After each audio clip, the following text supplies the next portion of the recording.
Netcasts you love. From people you trust. This is TWiT. Bandwidth for the Tech Guy is provided by Cachefly. Cachefly.com.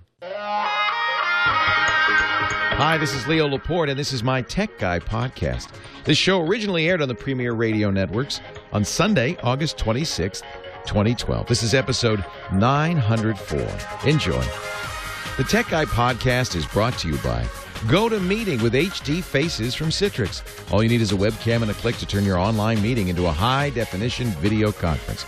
Meet with colleagues anywhere in the world, even from an iPod. Sign up for your 30-day free trial today. Visit GoToMeeting.com, click the Try It Free button, and use the promo code TECH. And by Ring Central. I love my cloud-based phone system from Ring Central. Zero startup cost and just $20 per month per user. Try Ring Central now with a 30-day risk-free trial. And when you buy a desk phone, you get a second phone free up to 20 phones. Call 800-543-9980 or visit ringcentral.com and use the promo code TWiT.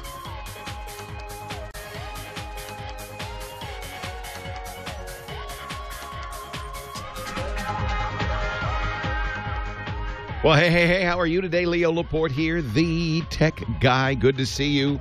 Time to talk computers and the internet, cell phones and camcorders, MP3 players, home theater, and all that jazz. And we are now officially in the technology busy season. Oh, baby.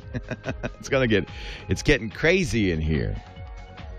Maybe they have a tropical storm heading towards Tampa for the Republican National Convention, but we've got a hurricane heading towards Silicon Valley. Let's see, where do I begin? Well, of course, Friday, the jury came back in the Apple versus Samsung case. They came back after 3 days of deliberations.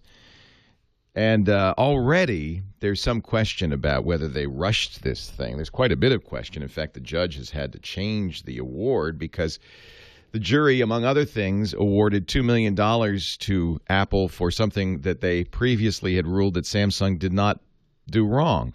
You can't find somebody if you didn't find wrongdoing. You can't just give Apple $2 million, guys.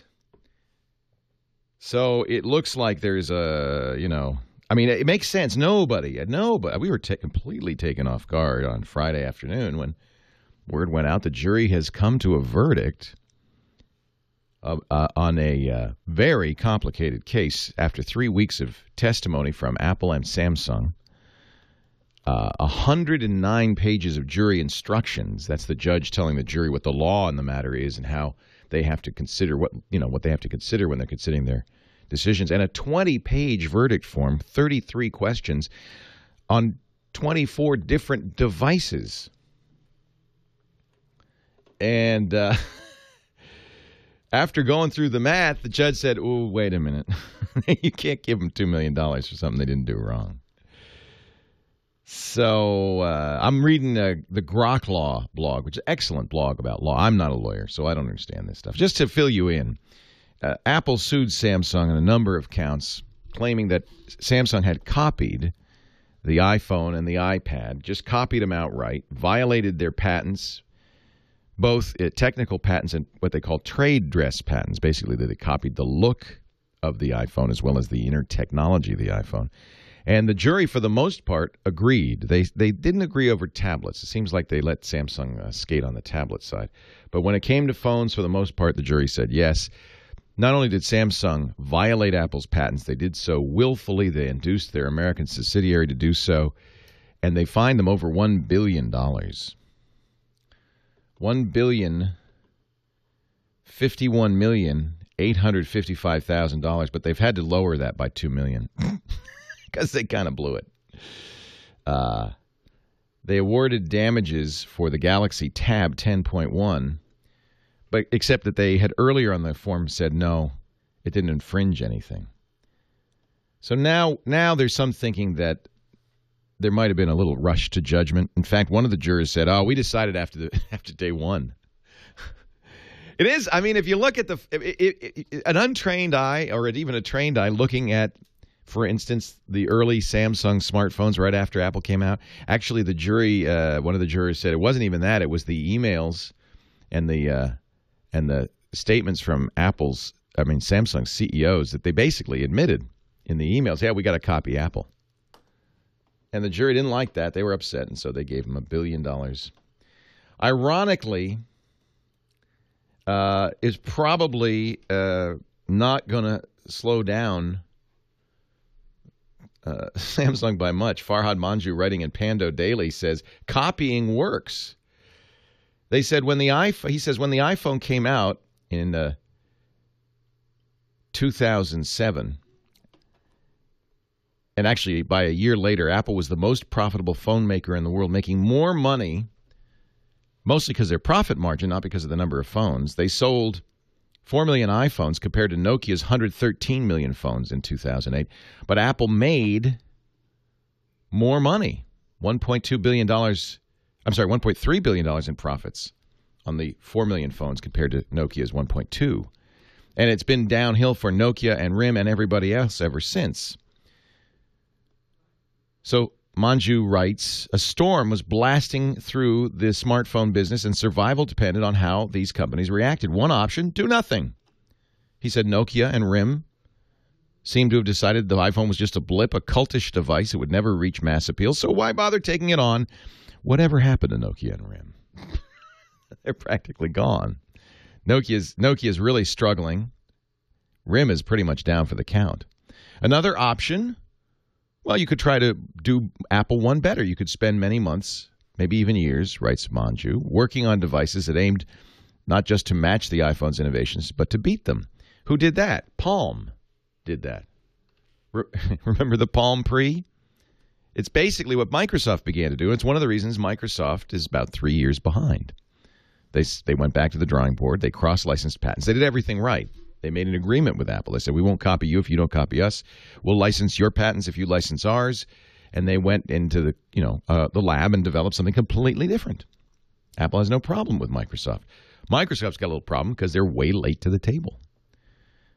Farhad Manjoo, writing in Pando Daily, said there was a third choice. You could just copy Apple. You could borrow the iPhone's key ideas, make a half-hearted attempt to dress them up in your own brand, bake them all into your product line, and that's what the jury decided Samsung had done. You know, it's pretty obvious. I think everybody agrees. Yeah, Samsung almost admitted it as much. But guess what? It kind of works. Samsung will pay $1 billion. It has $21 billion in cash. They'll modify some things. They have to. Maybe Apple will license some things to them. But they'll go on as the most successful smartphone company in the world. So, Samsung has calculated about $25 billion in profits on their handsets, while Apple made $70 billion since the release of the iPhone. Even if the judge triples damages, which she could do, that's only $3 billion out of the $25 billion in profit.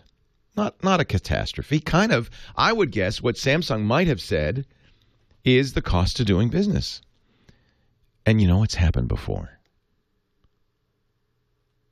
And as Manjoo points out, Samsung's decision to copy Apple has been good for us as consumers. It's given us some choice. I love my Samsung Galaxy S3. I really do. It is, in my opinion, every bit as good, maybe even better than the Apple iPhone. Manjoo finishes up saying, to its credit, Samsung is moving away from straight mimicry. Its latest devices don't look like ripoffs, and the company seems genuinely interested in building legitimately innovative things.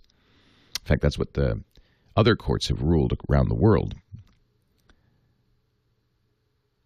Samsung's decision to ape Apple wasn't the most graceful strategy in tech history, but faced with an emergency, a, quote, crisis of design, as Samsung executives put it, copying was the best Samsung could do, and it paid off handsomely. Maybe this is something Samsung expected all along. It's just the cost of doing business. We got to copy them. Interesting point of view. Farhad Manjoo, writing in Pando Daily. And I think accurate. I think there's no question that Samsung did copy Apple. But we all benefited from that copying. And it looks like even Samsung, despite the fine, might be doing all right. It's an interesting take. What do you think? 8888 Ask Leo. That's my phone number if you would like to talk about this decision. I know there's Samsung and Android aficionados who are going crazy. Somebody wrote me and said, why didn't Apple sue Google? Well, there are a couple of reasons. I would say the number one reason is if you're looking for damages, you, of course, need to prove commercial damages, that it cost you something. And Samsung is selling phones. Google's not. Google makes Android, the operating system, but gives it away. So a lot harder to get damages from Google on something they give away, a lot easier to get it from Samsung on something they sell. But it could very well be Apple goes after Google next. Google's going after them. Motorola has sued Apple last week. So the beat goes on. Leo Laporte, the tech guy.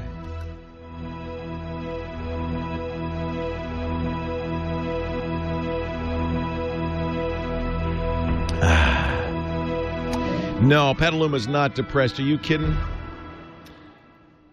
Dr. Mom's saying, is everybody bummed out because the Petaluma Little League lost in the U.S. Championship to the Tennessee folks, the Goodlettsville? Boy, first of all, Goodlettsville did a great, really beat us. And second of all, in the bottom of the sixth, with the game almost over, 10 runs behind, 15-5, Petaluma came back and tied the game up, which I think looks pretty good. Of course, Goodlettsville then went on and won the game in the seventh. Or was it the eighth? But nevertheless, after 3.5 hours, a titanic battle, and I think the Petaluma guys did really well. We're very proud of them. So nobody in Petaluma is bummed out. And frankly, after using up all their pitching, I would hate to be in the position Goodlettsville is against the Japanese team for the World Championship. Those pitchers, they're going to be pitching the third baseman or something. I don't know what. Leo? Yes? Hal says we can up our gain a little bit. Why? Because we're low? Yeah, we're not clipping it all, so maybe take it to -8. And that's why your small business just a tiny bit, Leo. Well, we'll go to -8 and you tell me. Now the problem is, do we have to keep it this way?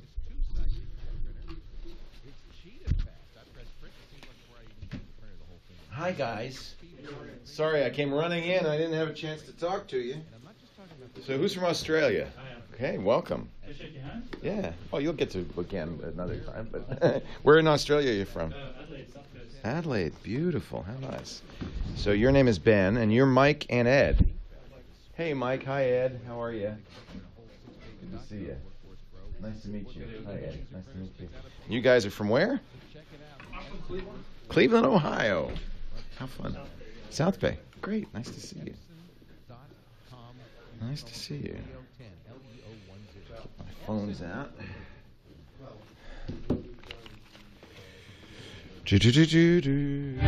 So how do I sound now? Am I clipping now? I'm giving you a little more. Hey, John, Jason, Dan, how are you? Clipping, am I good? How do I sound, everybody? Ladies and gentlemen, I am shouting. I am listen up, you people. It's time for the Rush Limbaugh program. It sounds good. All right. Good. That's a -8, so we can keep that. Cool. Doesn't look quite so bad on the ISDN, although it's still very low. At least it's showing. We should, like, after the Yeah, let's try the other one. this until you get to the point where it does clip, and then we'll know. Right.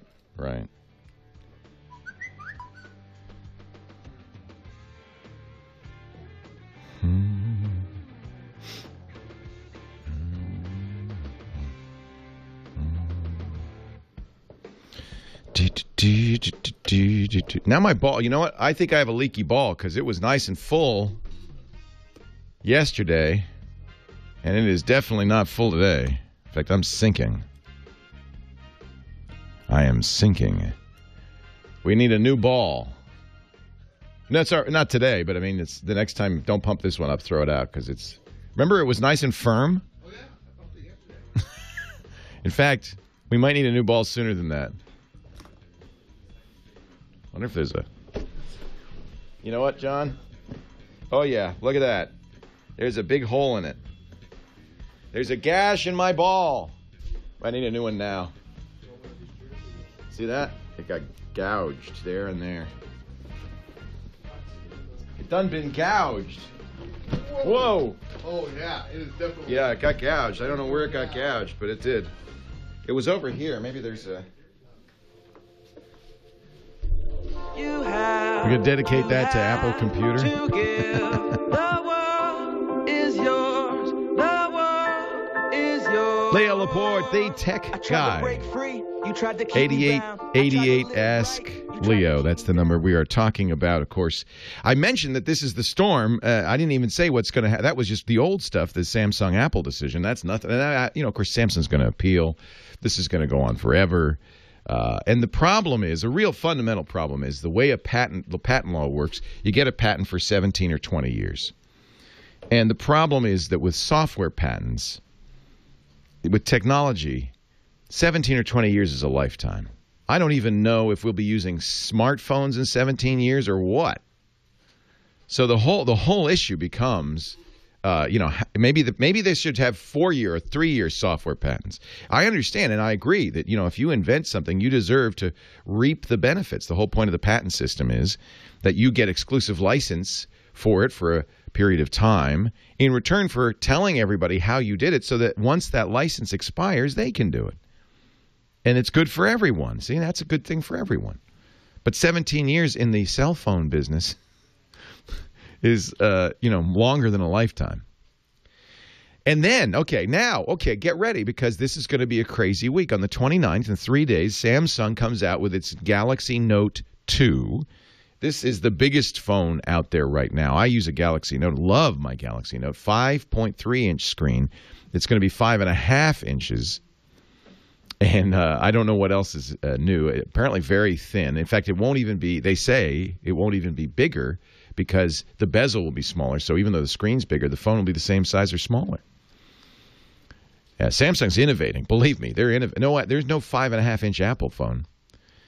So the 29th, that's coming out from Samsung. Then September, is it 5th? There is a Nokia announcement, which we believe will be the next Windows 8 phone, maybe a Lumia 1000 or something. Nokia is alive still, doing some interesting things with Windows phones. There'll also be, it's possible they'll announce, I suspect they will, a Windows 8 tablet, a Windows RT tablet, because Microsoft's going after Apple with those. And then the next day, there is a Motorola Google announcement, because Google owns Motorola. And I think it's September 6th, the Amazon announcement. That's a big one because that, we believe, will be the next Kindle Fire, new tablets from Amazon. And then, although it's only a rumor, but I believe it's a true rumor, Apple will announce its new phone on September 12th. And the latest, I think Apple at this point is leaking stuff to people. Because an Apple blogger named John Gruber, who somehow seems to have the inside track, just wrote a think piece. He said, I've been thinking about this, and I think that Apple probably will do two separate. I'm just imagining that Apple will do two separate announcements. They'll do an iPhone announcement, and then some weeks later, they'll do a mini iPad. I'm imagining this will happen. The next day, the Wall Street Journal, or actually, I think it's John Pachowski in All Things D, which is owned by the Wall Street Journal, says, this just in, Apple doing two announcements. There seems to be a little bit of leakage at Apple. They're kind of managing the cycle at this point. Two new announcements, we think. We don't know. Nobody knows for sure. So it's going to be crazy. Next few weeks, crazy in the technology business. And you bet we'll be talking about it, covering it, finding out what you think. To the phones we go. 8888 Ask Leo is the number. Now, the website is techguylabs.com, or for short, leo.am. That might be easier to remember. On there, we put show notes, everything I say, links to all the articles I talk about, and a chance for you to comment. So if you have a better idea or you have an opinion, you can also do it on the website, techguylabs.com. And there's a link there to our chat room. Always fun. Lots of people in there.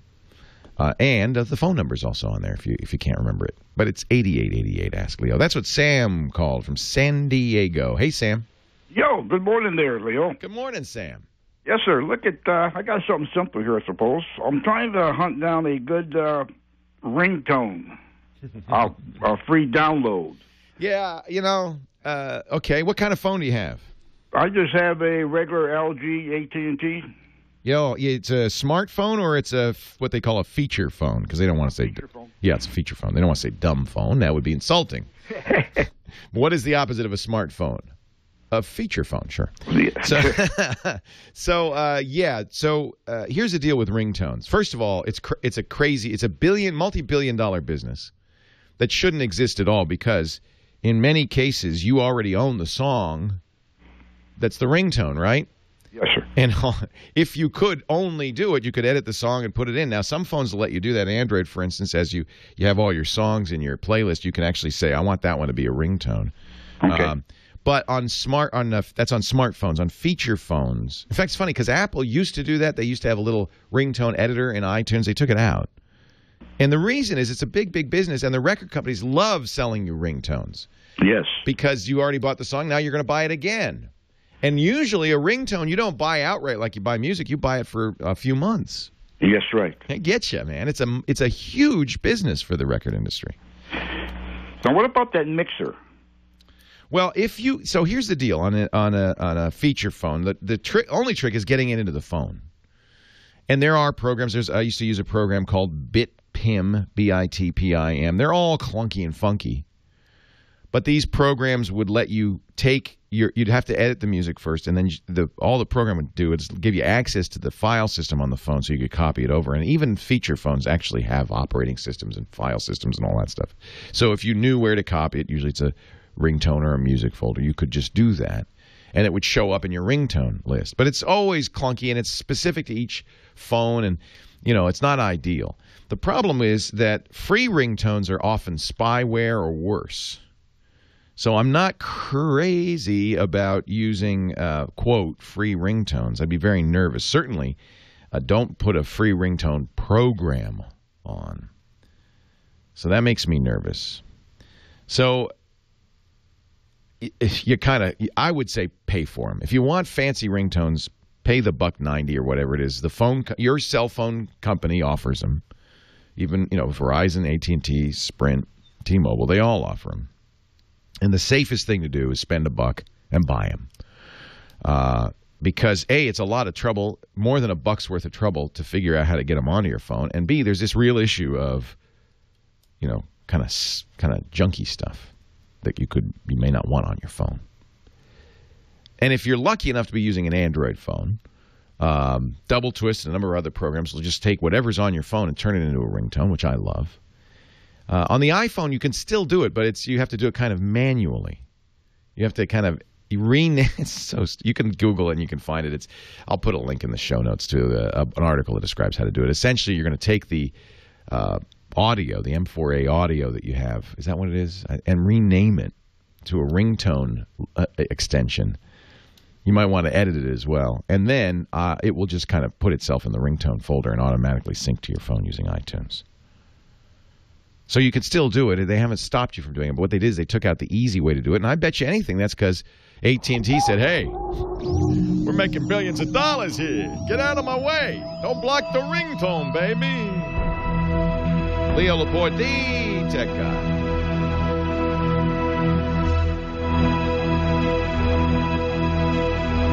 Yeah, all the app does is what I just described, which is rename them. It's really easy to do. I guess the app might add some editing. But it's just annoying to me that Apple did that.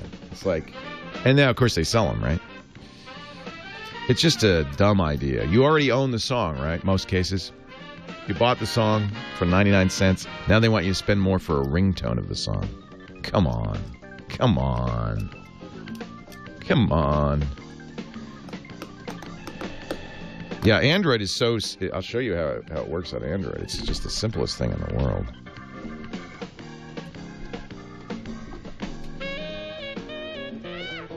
So I'll go into Samsung. I love this Galaxy X3. It's a nice phone. So I'll go into my music player here. And which music? This is the one that comes with the Samsung. But if you go to your menu, you say set as phone ringtone, caller ringtone, or alarm tone. It's a lot of focus, isn't it? Where's the focus point? There it is. So that's just right in the Samsung music player. Double Twist does it as well.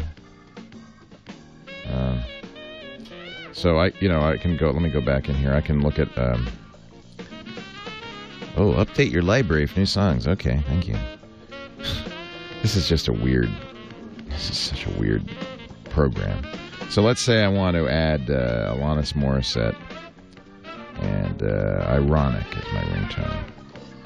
Just go here and say, set as phone ringtone or alarm tone. That's nice. I mean, that's really... And what's interesting is that they can do that. I'm sure the carriers don't like it, right? But anyway. Yes, it looks just like an iPhone, except better. So here's an iPhone. I'll take this out of there. You want to try the focus? Just focus on it. See if it's focused right there.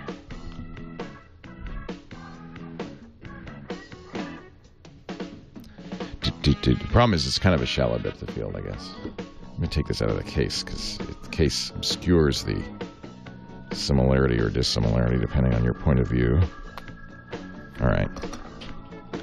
iPhone, Samsung. One thing you might note immediately is the giant size of the Samsung screen.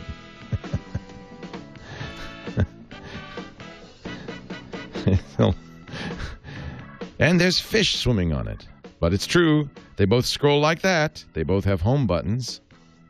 Samsung has other buttons, menu buttons and so forth. Back button. I love the back button. This is 1280 by 720. It's not quite as high a DPI, but it's still well over 200 dots per inch. It's, I think, 226 versus 231. It's very close. So while they can't and don't call it a Retina display, it's, for all intents and purposes, it's about as close to a Retina display as you can get. Boy, that's hard to tell the difference, I know. And there's, well, let's look at the backs. They do look a lot alike.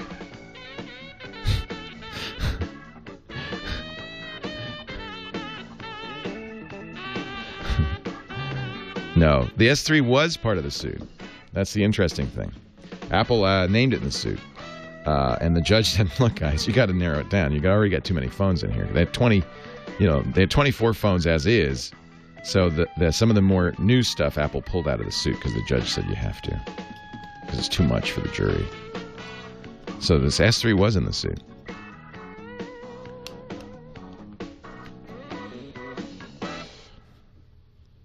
Yeah, this Grok-Law article is very interesting. I'm sure the chat room will know. Was it Zelda? No. Dr. Mario. Wow. I didn't even know there was a Dr. Mario. What did he get, a degree?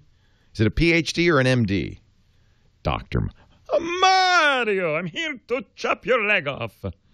8888, ask Leo. That's the phone number. Jason, Massachusetts. Leo Laporte, the tech guy. I made it up to New Hampshire now. How are you, Leo? we held you on hold so long, he's crossed a state line. Well, at least you're not in Canada yet. What can I do for you? Actually, I'm just coming back from the Boxborough, Mass. Ham Fest. Oh, you're a ham. That's awesome.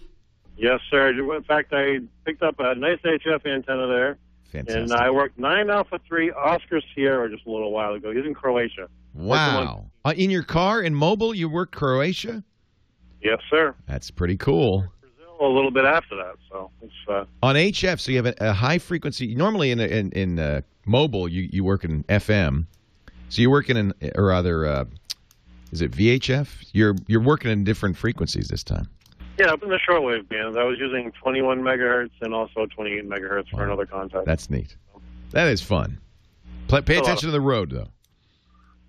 It makes it go a little easier when you're does. not on the air anyway. Thank you, Jason. What can I do for you?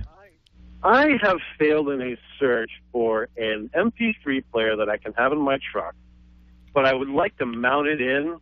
I also have Wi-Fi, so that way when I get home, it's there on the network and I can move files on and off it. Do you know of any such device? Microsoft keeps talking about this idea of syncing, the device in the car when you park in the garage via Wi-Fi.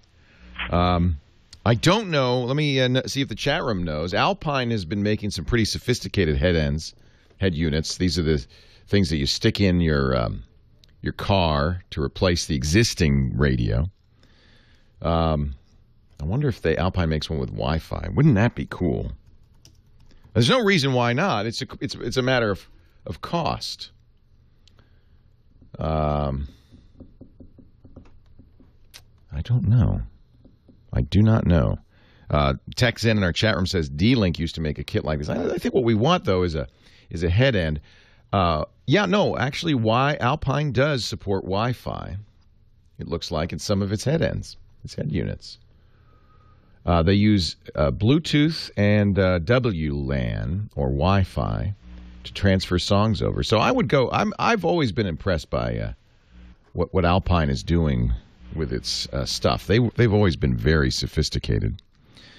And the only trouble with their stuff is you need amplifiers for everything. Right. It's just a head unit, and that's it. So right.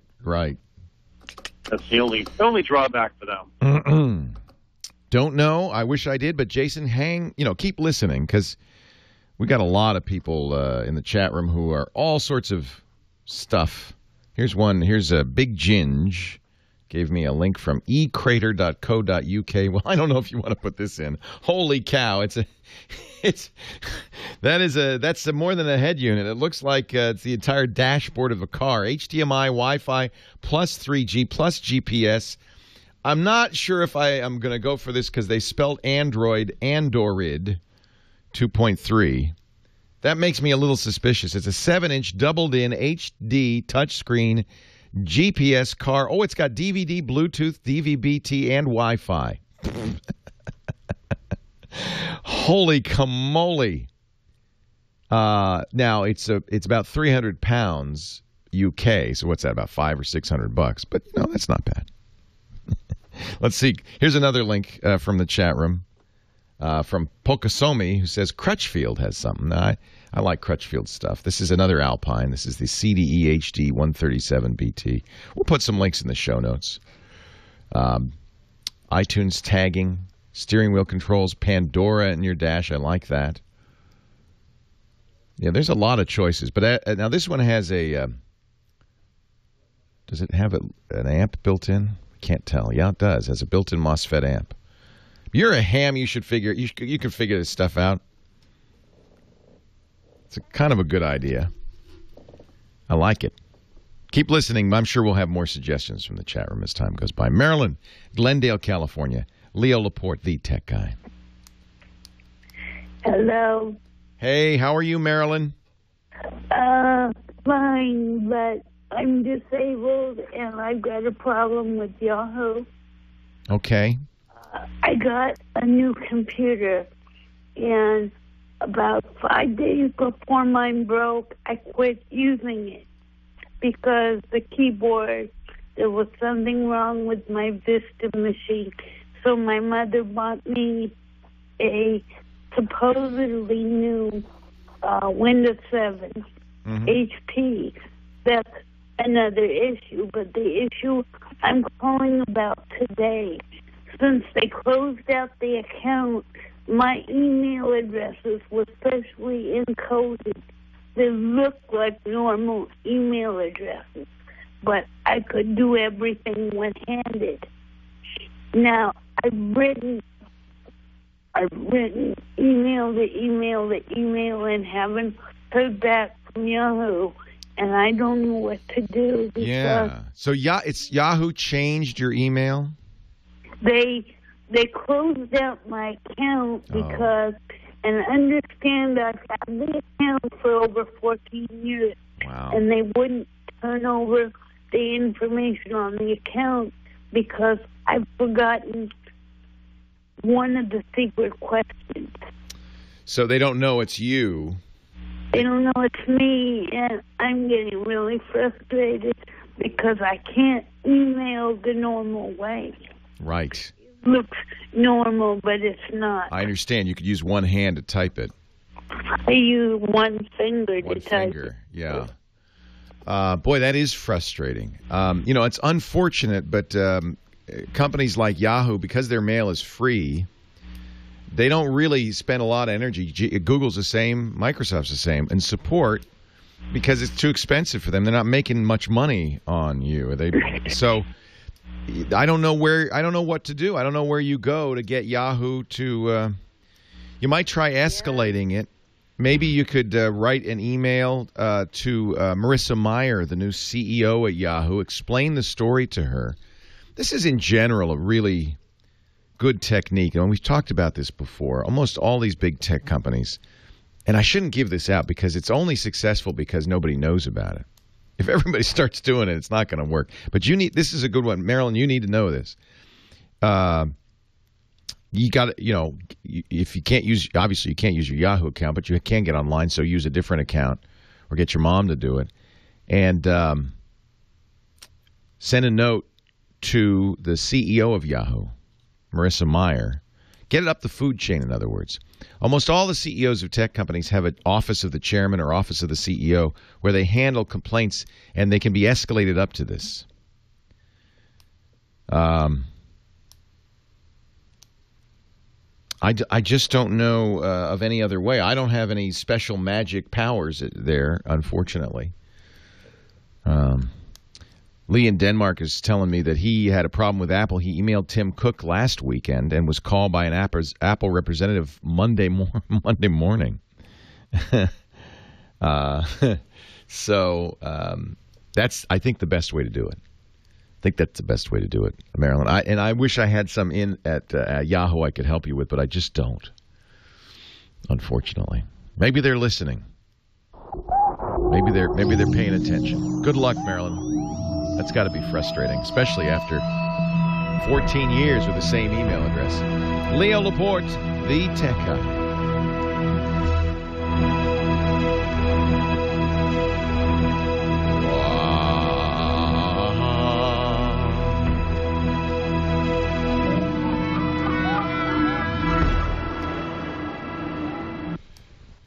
I don't know. Folks, have you heard about ESET's? I don't know what to do about something like that.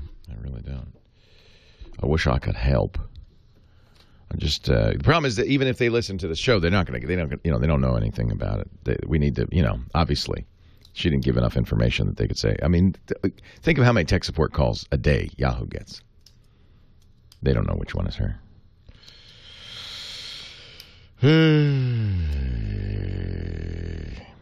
What about the guest reporter who reports on Yahoo exclusives? Oh, Kara Swisher. I think she's a burr in their saddle. I doubt she.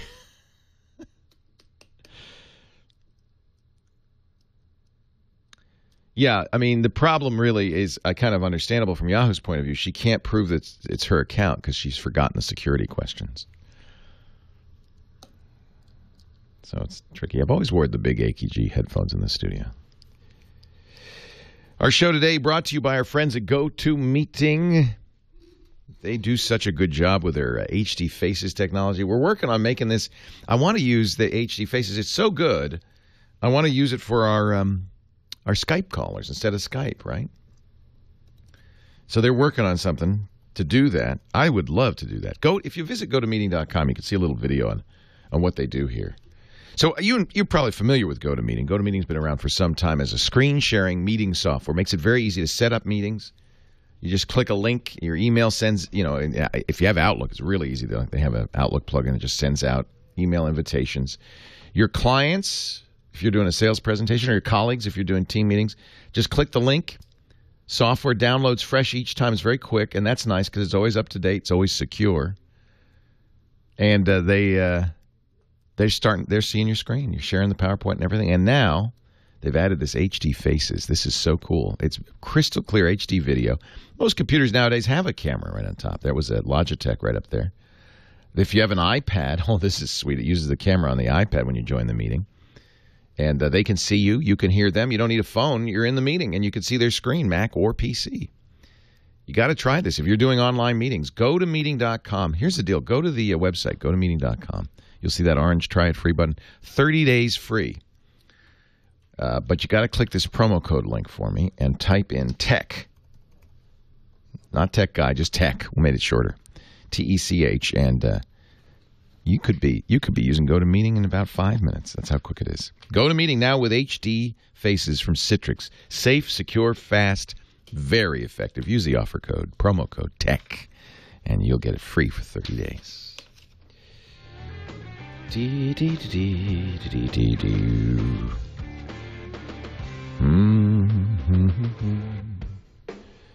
Petaluma beat Panama? Is that the case?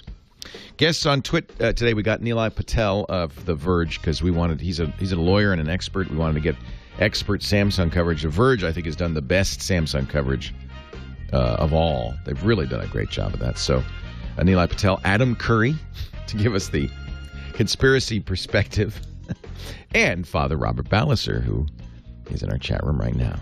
So it should be a good show. I will, Mark. I forgot all about that. That's right. Mark Pelletier interviewed Buzz Aldrin on FIB, Futures in Biotech, and talked about the moon landing and more.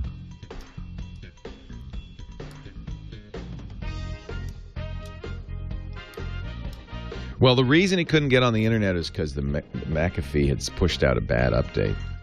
It's possible a system restore would have worked, although McAfee's saying just go reboot and into safe mode and download the update. That's probably the best way to do it. Leo Laporte, the tech guy, 8888. Ask Leo. That's my phone number. Toll free anywhere in the U.S., but we get callers from all around the world all the time. You can call that number via Skype out, and it'll cost you nothing, no matter where you are in the world, except maybe some lost sleep if you're on the other side. If you're in Adelaide, it'll cost you a little lost sleep. Kathy in Santa Cruz, California. Hi, Kathy. Leo Laporte, the tech guy.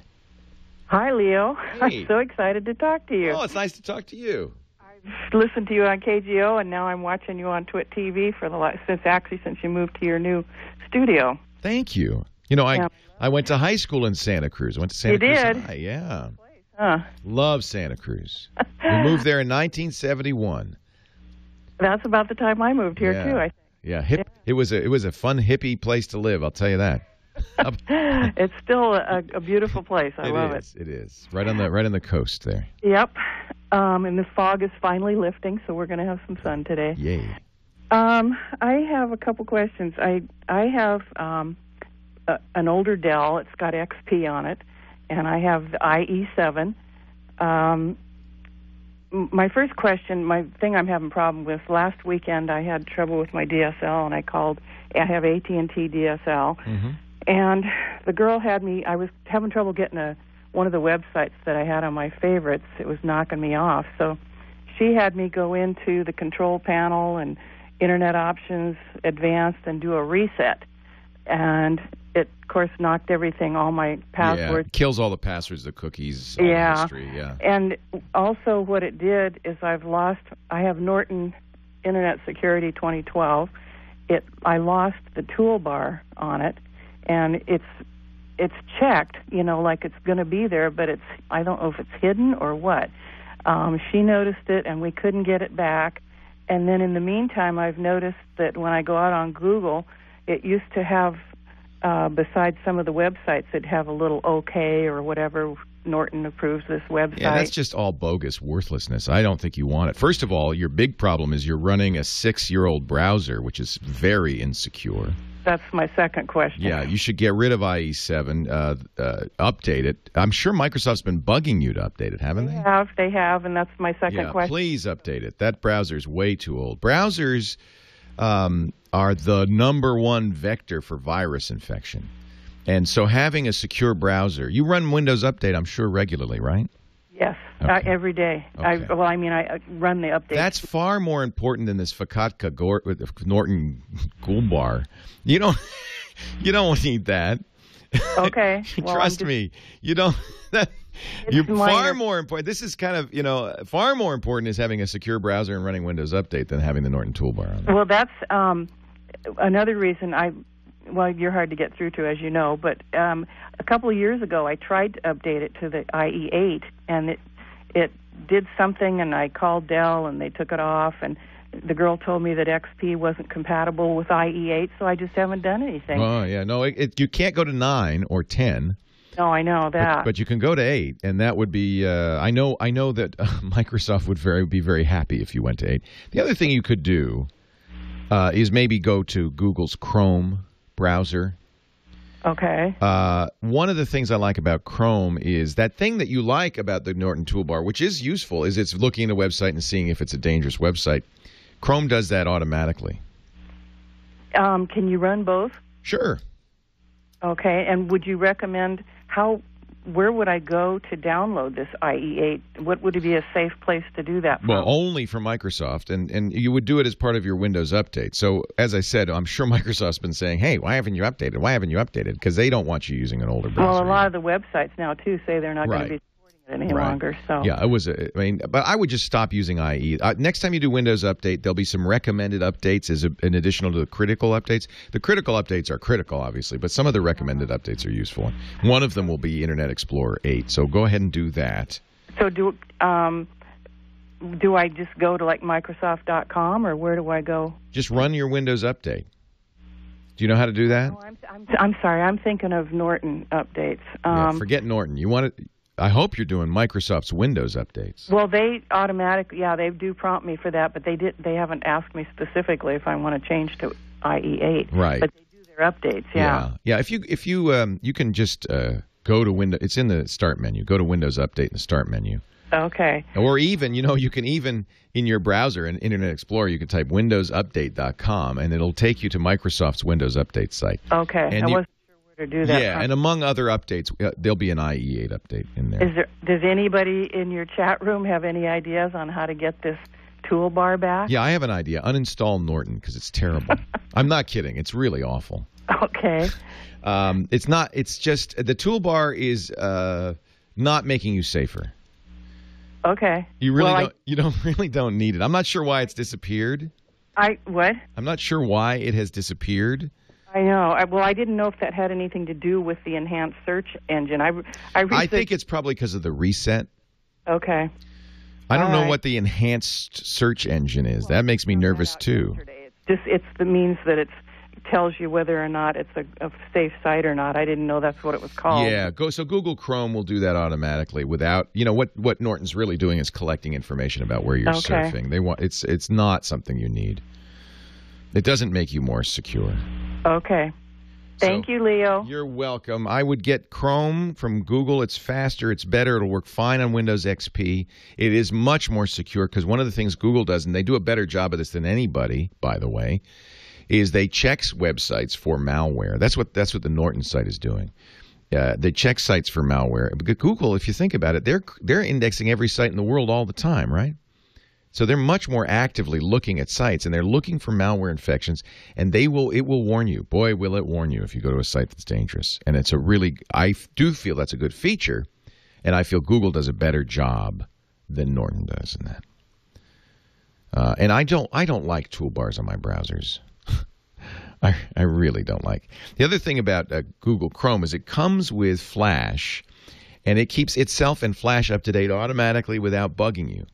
And Flash, since Flash is such a buggy, insecure product, I think that's very important too. Most people should probably switch to Google Chrome.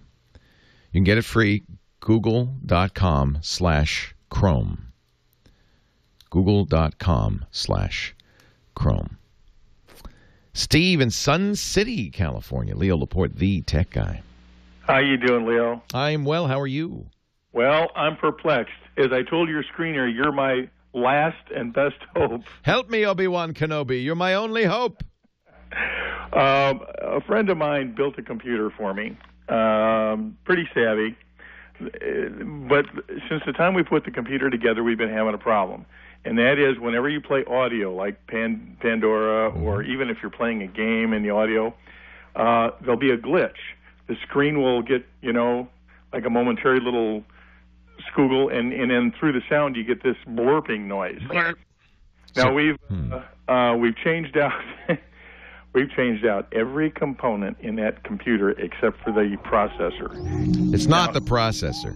A squiggle and a blurp. Hang on. We're going to take a break for the news at the top of the hour. When we come back, I shall make some suggestions for the squiggle and the blurp. Leo Laporte, the tech guy.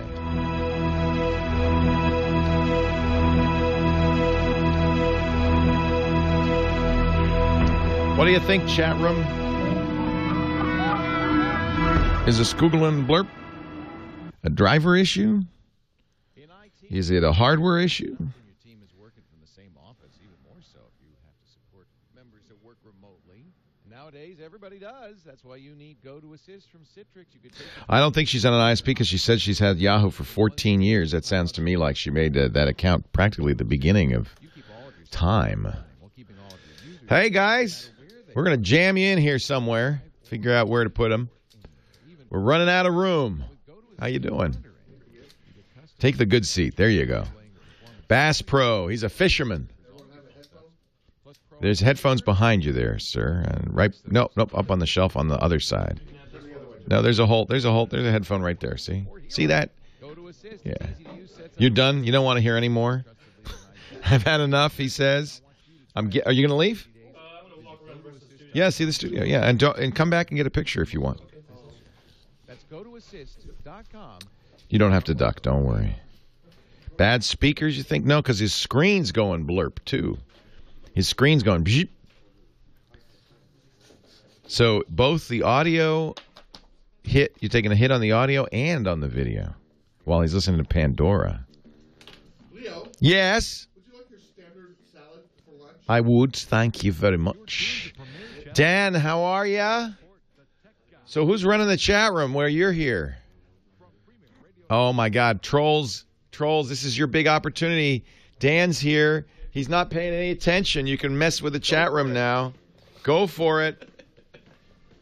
Anytime I get on camera, somebody DDoSes you, so I don't know. Is that true, really? Seems like. You've made some enemies, Dan, young Dan. You've made some big enemies. This ball is small. I got a small ball. HDMI driver on the video. Oh, it could be if he's using HDMI, sure.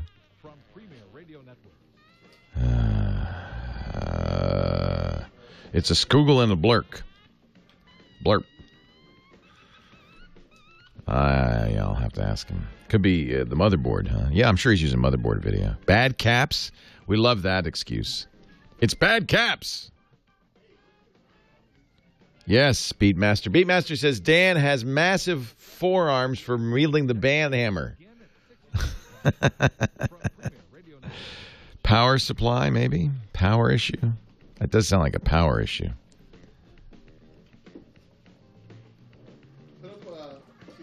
Put up two. Or the room. There's Dan reading Diamond Club. This is really good. It's juicy, isn't it? It's juicy. I can't read that. It's shocking. It's shocking.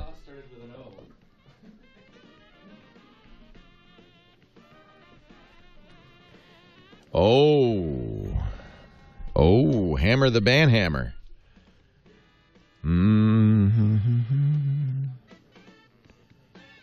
Ba-ba-ba-bum. Yeah, I think we can now officially retire the leaky caps excuse. Oh, Little League World Series. Tennessee versus Japan. So did we beat Panama earlier today? That's good news. So we're number 3 in the world. That's pretty good. Petaluma, awesome. Aw, those kids. It's pretty exciting. Must have been really fun for them to play. I think we're having a parade on Saturday here for them. Leo Laporte, the tech guy, will begin at 6 minutes past the hour from Premier Radio Network. So I'm getting complaints, and so I just should mention this, and I don't know what to do. And John and I go back and forth. Oh, that should be out of the shot. There we go. Sorry about that. John and I go back and forth.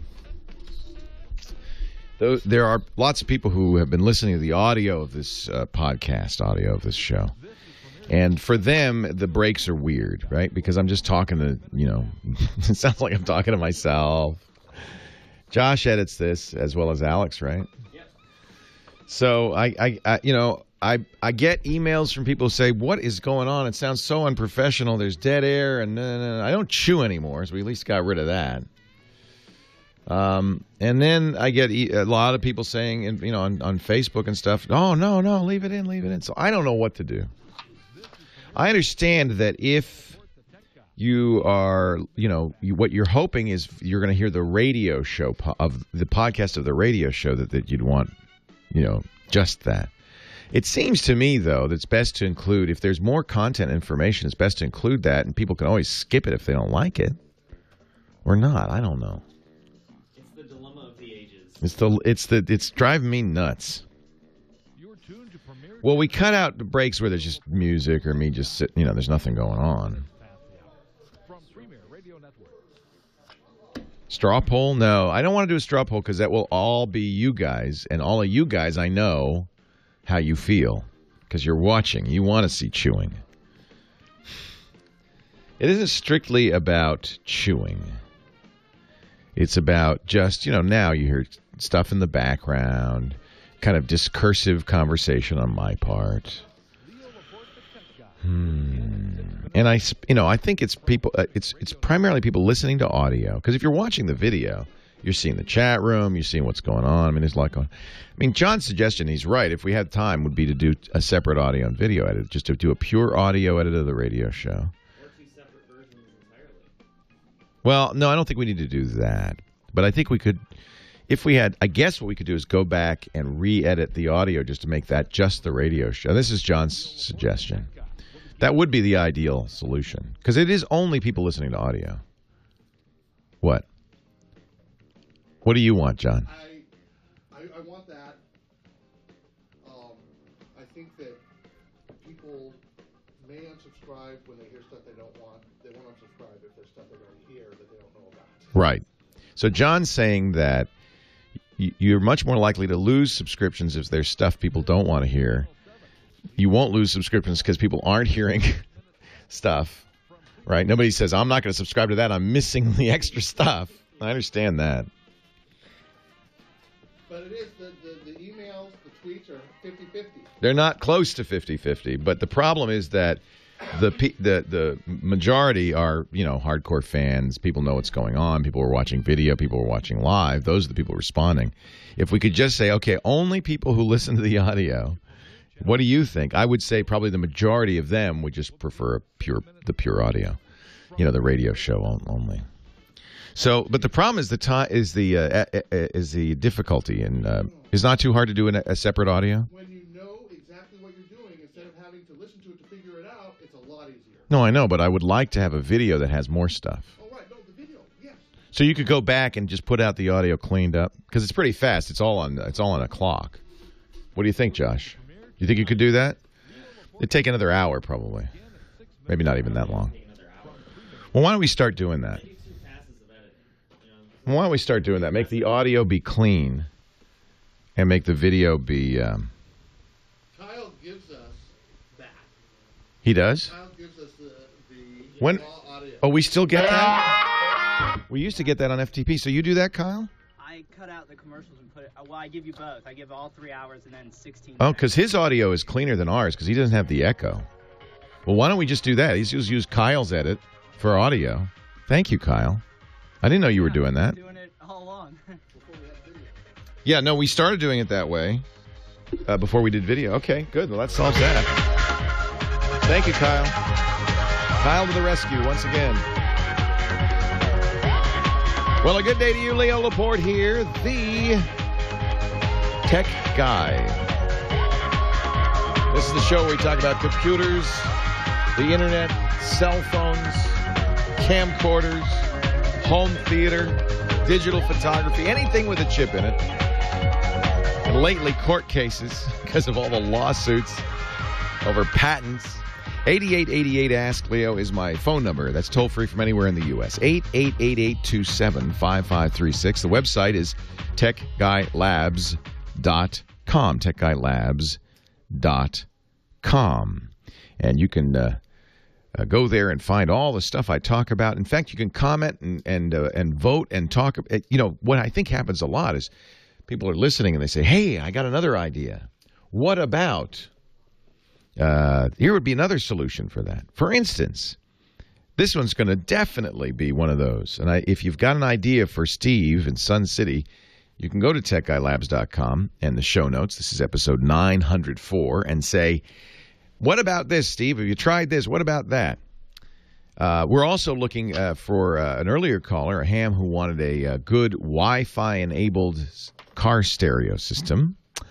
We've got a few things. Yahoo, a caller Marilyn who had problems with her Yahoo account. She can't get back into it because she forgot the security question. Go to techguylabs.com and help us out. So, Steve, I've been watching the chat room during the break. Steve has a brand new computer, and for some reason when he's listening to audio, and is it all audio or is it just streaming internet audio? It's all audio. All audio. So even if you're listening to a music CD, periodically he'll get a glitch where the audio goes mark, but also the video. What does the video do? The screen kind of gets like it just kind of flickers. So it's my guess that this is the only reason and it doesn't happen when you're not playing audio? Correct.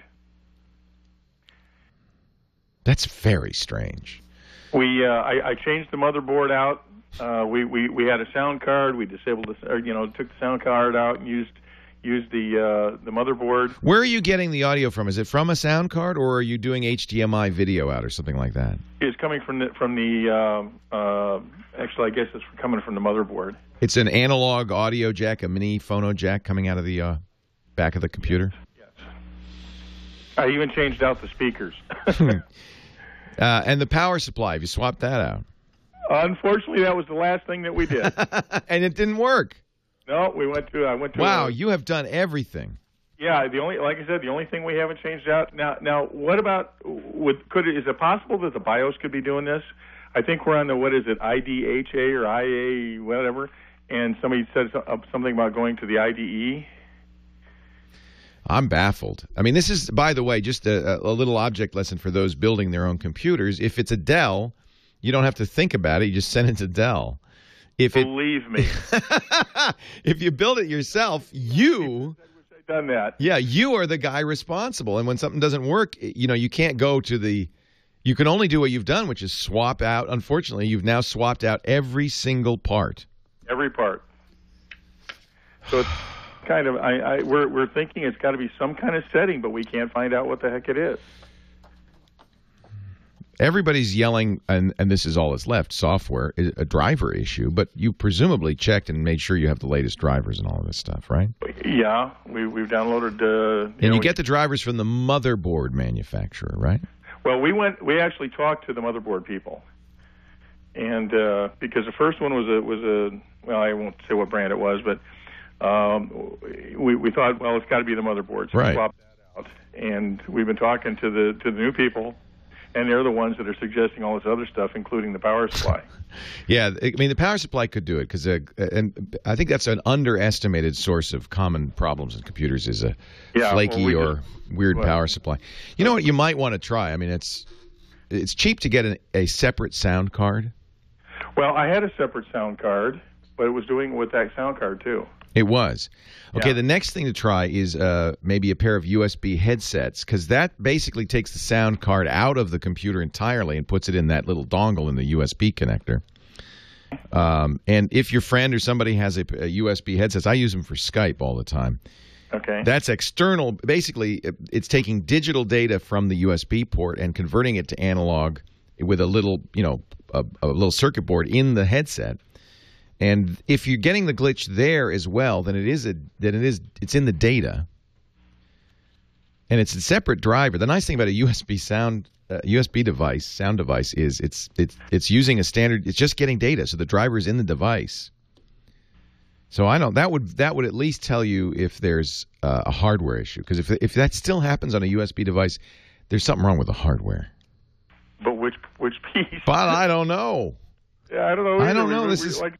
Swapped it all out. Do you have are you using a good line conditioner? Maybe it's coming in through the power.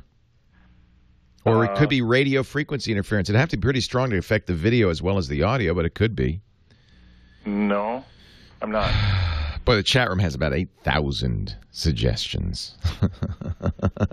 And all of them are just kind of, crazy, wild guesses, because it's impossible to know what it is.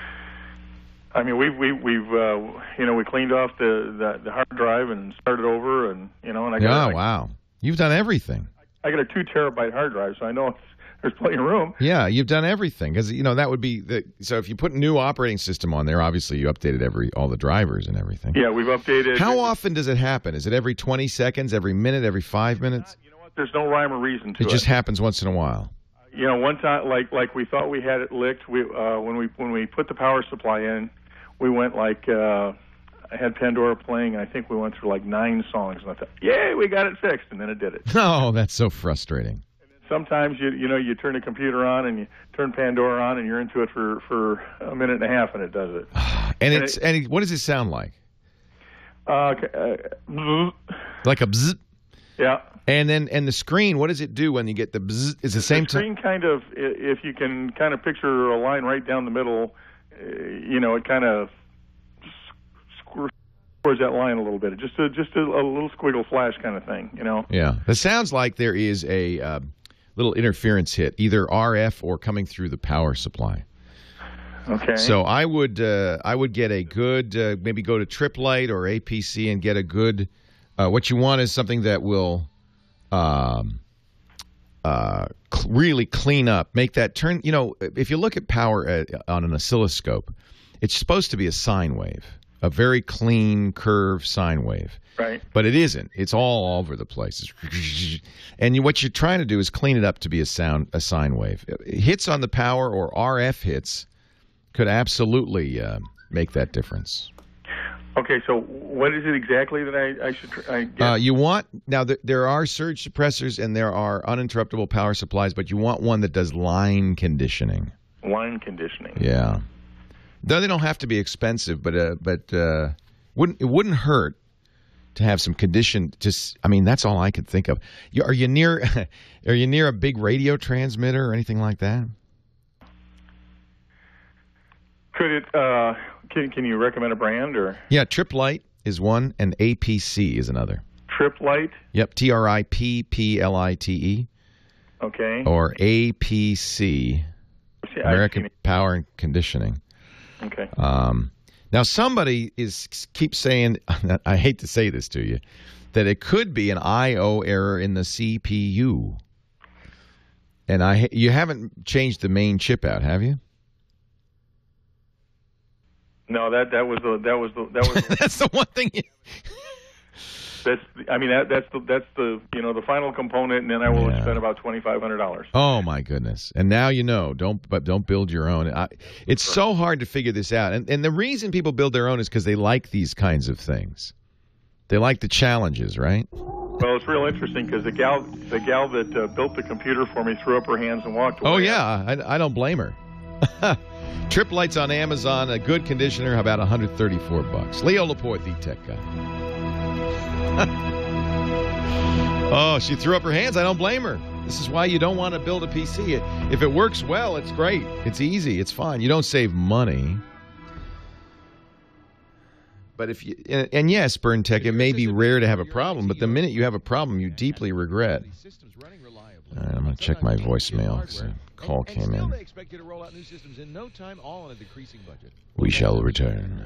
Listen up, because I have the solution that's going to make you a rock star at your company. It's time to harness the power of the cloud with Verticore, a leading cloud hosting provider with over 10,000 virtual machines in service, powered by the #1 cloud technology from VMware. And best of all, with Verticore, you only pay for what you use. It doesn't get much better than that. You have a special project, you need a few servers for a few weeks, not a problem. Want to run your company's website, email, or billing systems on one of the most reliable cloud networks? Not a problem. In today's market, business is expected to be agile and move fast. IT's no different, and now it's easy with Verticore. Sign up today. Use the promo code Leo. You'll get a $50 credit worth up to 2 months of service free. Give them a call at 888-5-SERVER. That's 888-5-SERVER, or visit them online at virtacore.com. It's a crazy world we live in, and more than any question I get asked is, how do I get protection from spyware, from malware, from viruses, worms, Trojan horses, keystroke loggers, all those little beasties, adware, phishing scams?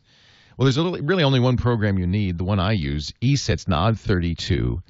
It has the most advanced heuristics engine. That means it detects the bad guys before they can get to you. And it's so lightweight, it doesn't bog your system down. It's protection you won't even notice. ESET's NOD32 got 5 out of 5 stars from CNET. They named it their editor's choice. Try the latest and greatest version 5 for 30 days. Right now, go to eset.com/Leo or call 866-935-ESET. 866-935-ESET. And don't forget to like ESET USA on Facebook and add ESET USA to your circles on Google+, so you'll stay looped in on contests, special offers, and exclusive content. If you use Windows, you need Nod32 from ESET.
To build a computer with the parts that you found in our backyard. And I didn't really believe it, but I couldn't help but notice how you tried. I love this song. Once again, musical director Kyle Benham digging deep into the archives for that one. He puts his playlist up on his Google Plus page, Kyle Benham, after every show. But then we also put it on our Tech Guy Labs site as well. Well, the chat room's been going crazy, talking about our last call and the problem he's having building his computer and the sound hits and so forth. And, you know, one thing I didn't mention, and I think it's a number of people in the chat room have suggested, and I think it's a very good idea in general to have, is a Linux boot disk. I'm going to explain what that is. If you go to a good place to go, ubuntu.com, ubuntu.com, you can download an image that you can burn onto a CD or DVD that you can use to boot up your computer. And it's not Windows. It's a completely different operating system called Linux, and it'll run off of that DVD or CD. And a lot of times, if there is a software or a driver issue with Windows, Ubuntu, because it's modern and up to date and well supported, often has all the drivers for all the hardware. So you boot up into Ubuntu, and if the problem goes away, then it really is a strong indicator that it's a software issue, that it's either an operating system or a driver or a program issue. So and it's just a nice thing to have. It also means if a hard drive dies or you have problems with a hard drive, you can boot up the Linux from the CD. It's a full operating system and has tools on it for fixing things, and a browser, and it'll in other words give you access to your computer. So I think a good idea, just to have it lying around for future reference, it might be a good thing to do on a weekend while you're listening to the show, is go to Ubuntu, Ubuntu, and download a disk image, burn it to a CD or a DVD. Most modern computers can boot from a CD or a DVD, and then now you just got this kind of extra troubleshooting step that you can try. Well, does it work with Linux? And if it does, then you know there's something about the Windows install that's messed up. Camden in New Hampshire, Leo Laporte, the tech guy. Hi, Camden. Hey, how you doing? I'm well. How are you? Good. I just recently found your show, and I am enjoying it thoroughly. I appreciate everything you do. Thank you. a few shows ago, you had mentioned Music Monkey, and Media Monkey, yeah. Media Monkey. The problem I have is I have about 5,000 MP3 files, and some of them are the same artist, but they're not named the same way. Like AC/DC on some songs might have a slash in it, and others Right. won't. I hate that. AC/DC is the worst. Depending on where you got it, it could be all lowercase AC/DC, AC/DC, all uppercase ACD. Yeah, I know what you mean. That's the same thing on my collection. Same stuff. Yeah. You know, or first and last name stuff. Yeah, so exactly. I was hoping Media Monkey could sort that out, but It's I don't hard know. if you think about it. Any program that's going to do something like that is going to be very judicious about making changes because it doesn't want to screw your library up. So, Media Monkey, and there are others that do this. By the way, everybody in the chat room says it's officially AC Lightning Bolt DC. There's the problem. We don't have a Lightning Bolt character. So there are programs that, and I thought Media Monkey was very good at this, which will go out and look at CDDB and the other databases and try to match it up, and usually will clean up your tags. But there are other programs, and the chat room has a few of them. What we want, though, is something automatic, right? We want something that can... About 5,000 songs that, you know, I gotta remember about everywhere. If you're using iTunes, I've not used this, but the chat room is suggesting a program called TuneUp. It's at tuneupmedia.com. But this is for iTunes. It fixes mislabeled song information, removes duplicate songs, fills in missing album cover art, gets concert alerts, music videos, artist bios, and more. I have not tried it, but... I was on iTunes when I had an iPod Touch, but now I'm on Android. So I don't know what I'm doing now. Right. This apparently, according to one of our chatters, listens to the audio like Shazam does. So that's a lot better than just looking at the file size or checking the tags. That would be a great thing to do. A Shazam-like signature system. Yeah, no kidding. I mentioned last week when we talked about Media Monkey Music Brains. That's with a Z. And their program Music Brains Picard, like Jean-Luc Picard of the Starship Enterprise. That is also supposedly a program that can go through and fix stuff. It's free anyway. It's worth a try. Windows or Mac.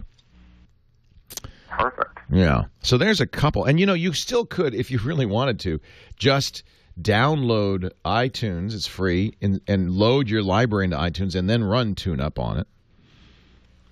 Okay, well, I already have iTunes, so it has to work with iTunes. Oh, then this will. This is the one to try. TuneUpmedia.com. It does work with iTunes. And, you know, the nice thing about iTunes, if you tell iTunes to organize your music library, it does actually do something very handy, which is it puts your music library into folders, into a folder structure that's quite useful. You know, it says music, and then by all the artists, and then within each artist, all the album names, and within each album, the tracks. And that's not a bad way to organize that stuff. And iTunes will kind of do the best it can with that. You could, and Web 5629 is saying this, you could highlight all the songs that have anything like AC/DC in it, and then use a mass change. But I understand it's more than just that. That's an example of the problem you're having. I'm going to have to try this. I have not tried this. TuneUp.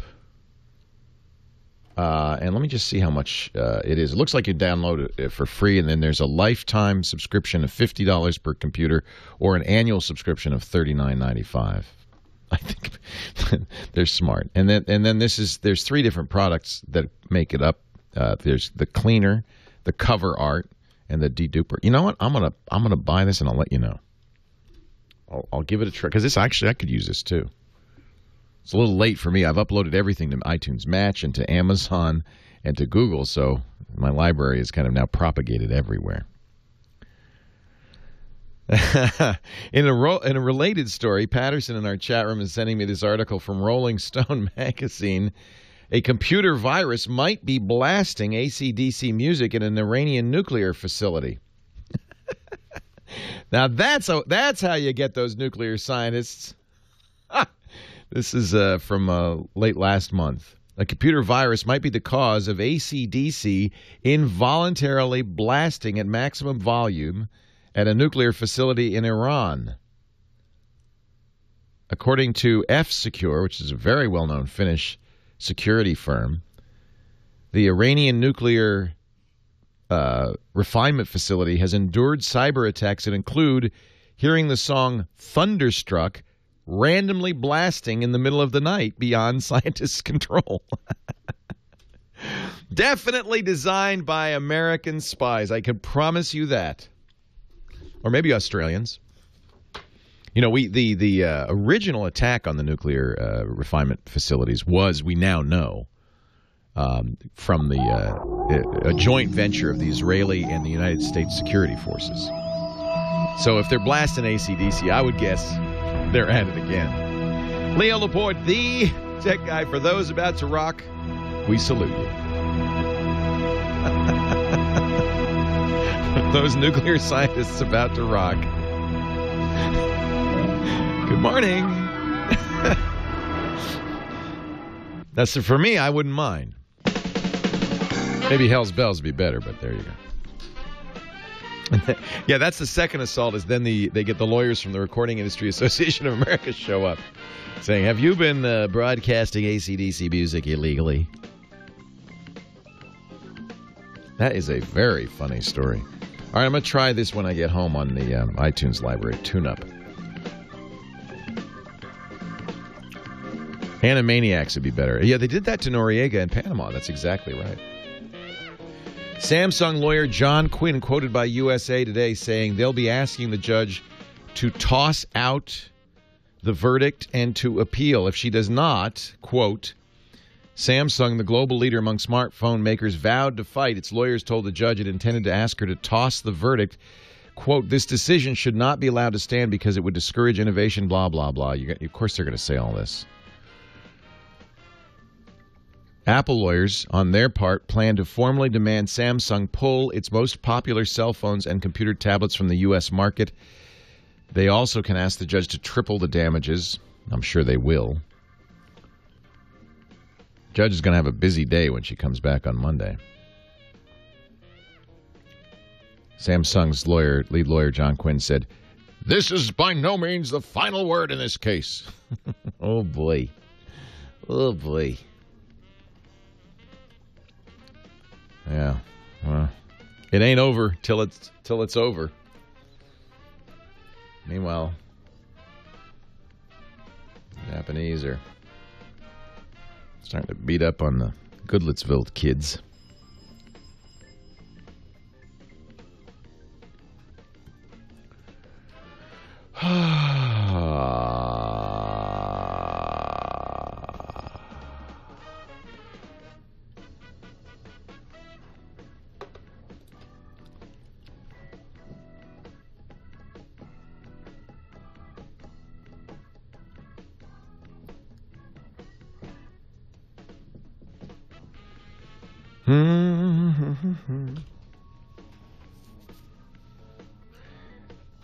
So, they're in the dark now. Sooner, I don't know if I'm rooting for either side in this.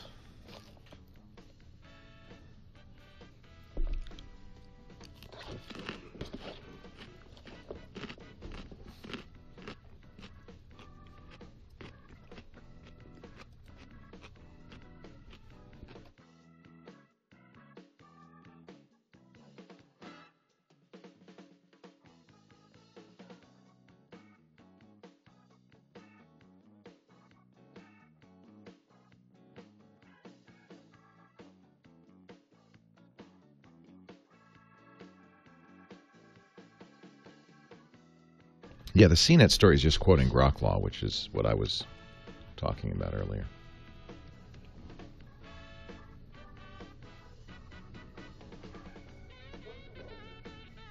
It's very weird that they were able to decide that so quickly. I agree.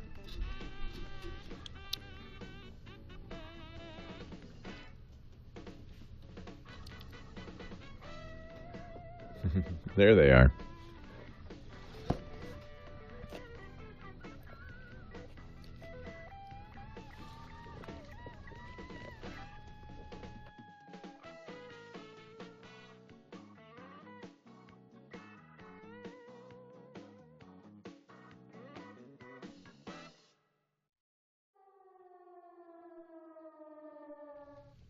Tom in Newport Beach, California. You're next, Leo Laporte, the tech guy.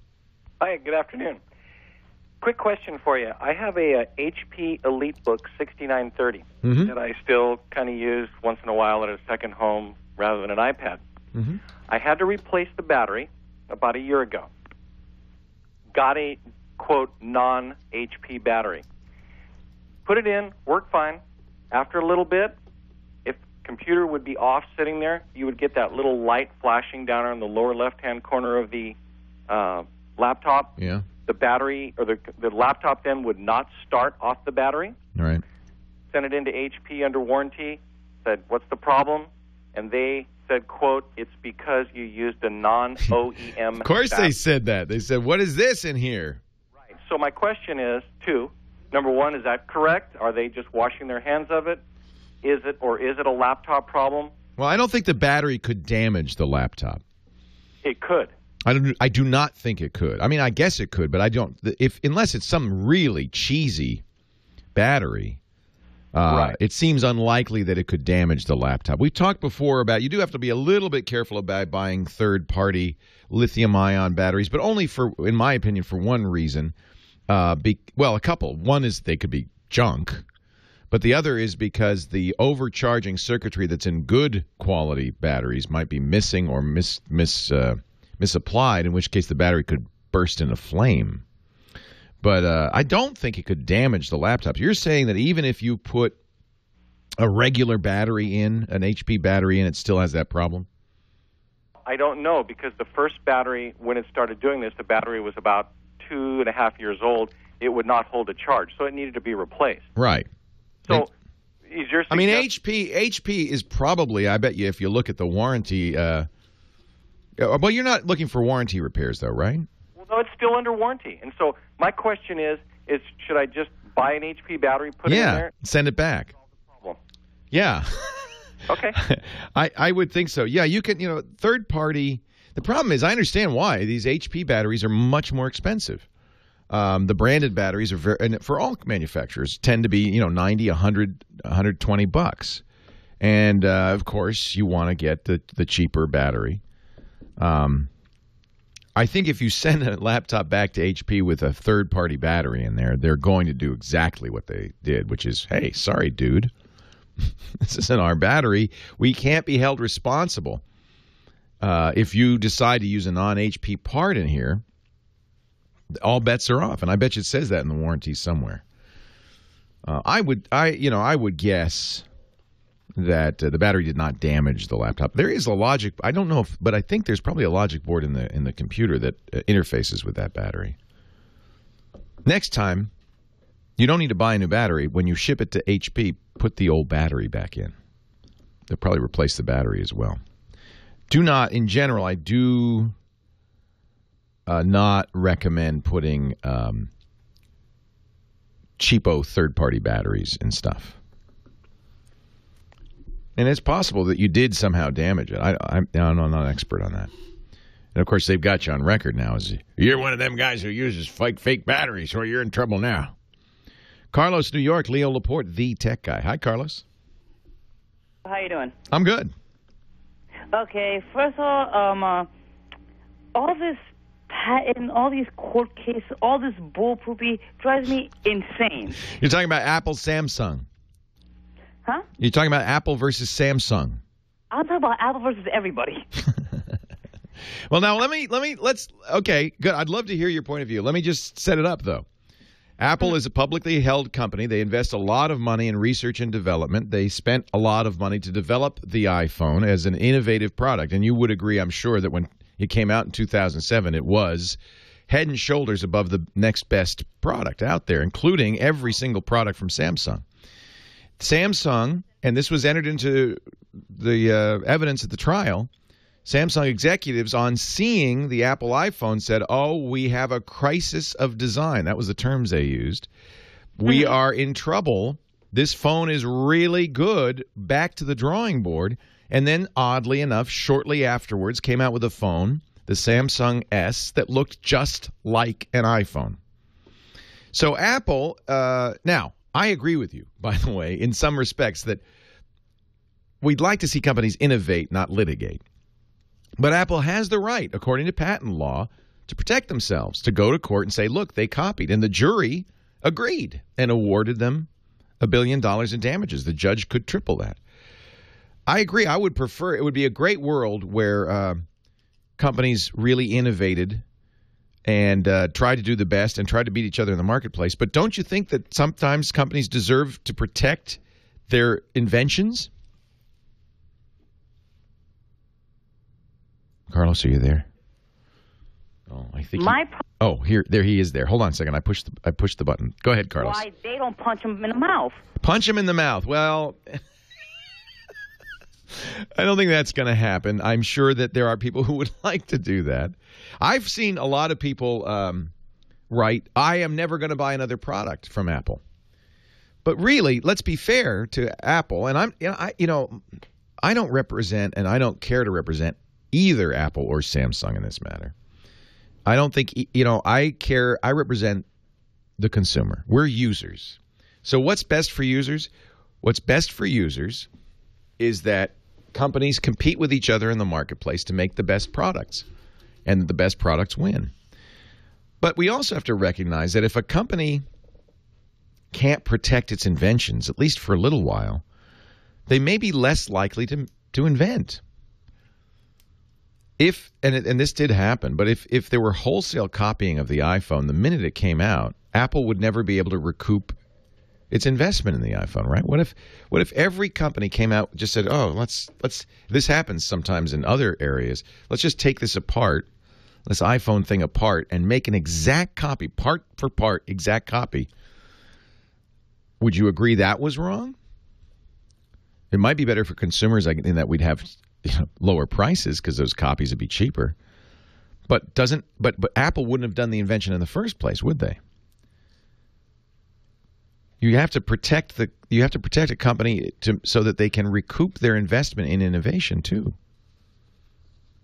That's why it's difficult. As a consumer, I use the phone I use is the Galaxy S3 from Samsung. I love it, and I think it beats any iPhone ever made. It is better, and Samsung is clearly innovating now. But I think just as clearly they made the decision to copy Apple early on. And I read the article from Farhad Manjoo and Pando Daily earlier in the show. As Manjoo says, that was the right decision. It kept Samsung competitive, kept them in the marketplace. And so what if they have to pay a $3 billion fine? They've made $21 billion on their smartphones. That's the price of doing business. We do a little copying. We do a little innovation. So let's just take as an example. Apple, we're out of time. I'll come back and talk about one of the Apple patents and ask you what you think. Does Apple have the right to protect that? Leo Laporte, the tech guy.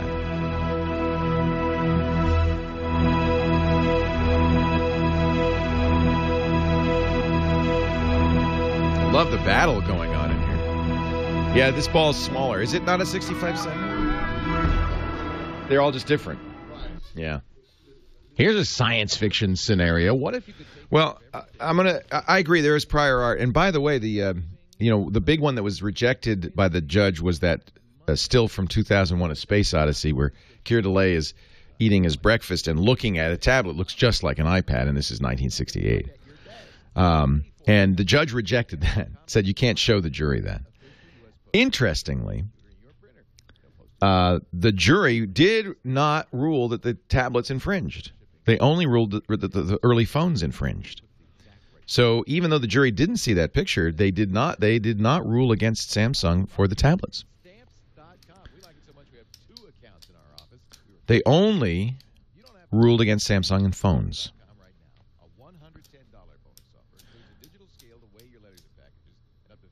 No, I think I agree the judge didn't do everything that maybe you would have liked if you're a Samsung fan. Although she did things that the Apple folks didn't like either. I think she did the best job she could. I think the biggest question is how could the jury possibly have come back with a judgment in 3 days, given the complexity of the case and the number of things they had to decide. And I think that will be the grounds that Samsung will attempt to get this overturned.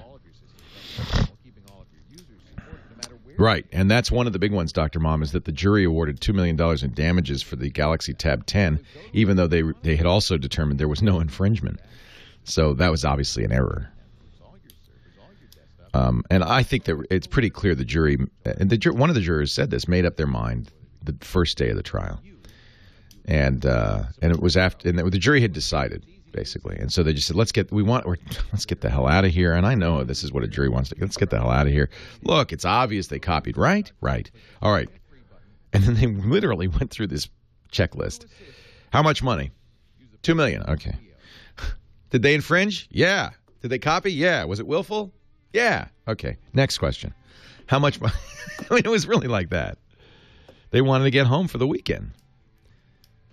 And I do think that that's perhaps going to – I'm not a lawyer, but, listen to TWiT, because we've got Nilay Patel on from The Verge, who's been covering it from the first. He is a lawyer, and he is absolutely, I would guess, the foremost guy to talk to on this case, and he will be on TWiT this afternoon. The Register is not a somebody saying, the Register slammed Apple. The Register is an opinion rag, and I mean rag. Is it? Who was writing? I don't know, Ian Thompson. But I'm telling you, this is not a responsible journal.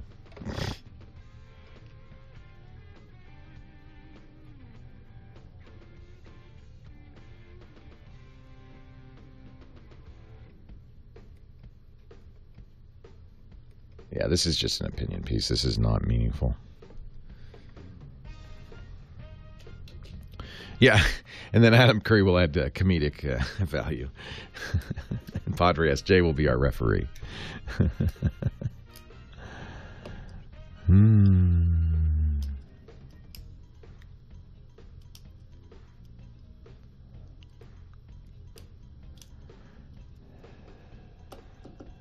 Yeah, the Mercury News and The Verge have done a great job of covering this. Although The Verge's live blog was more up to date.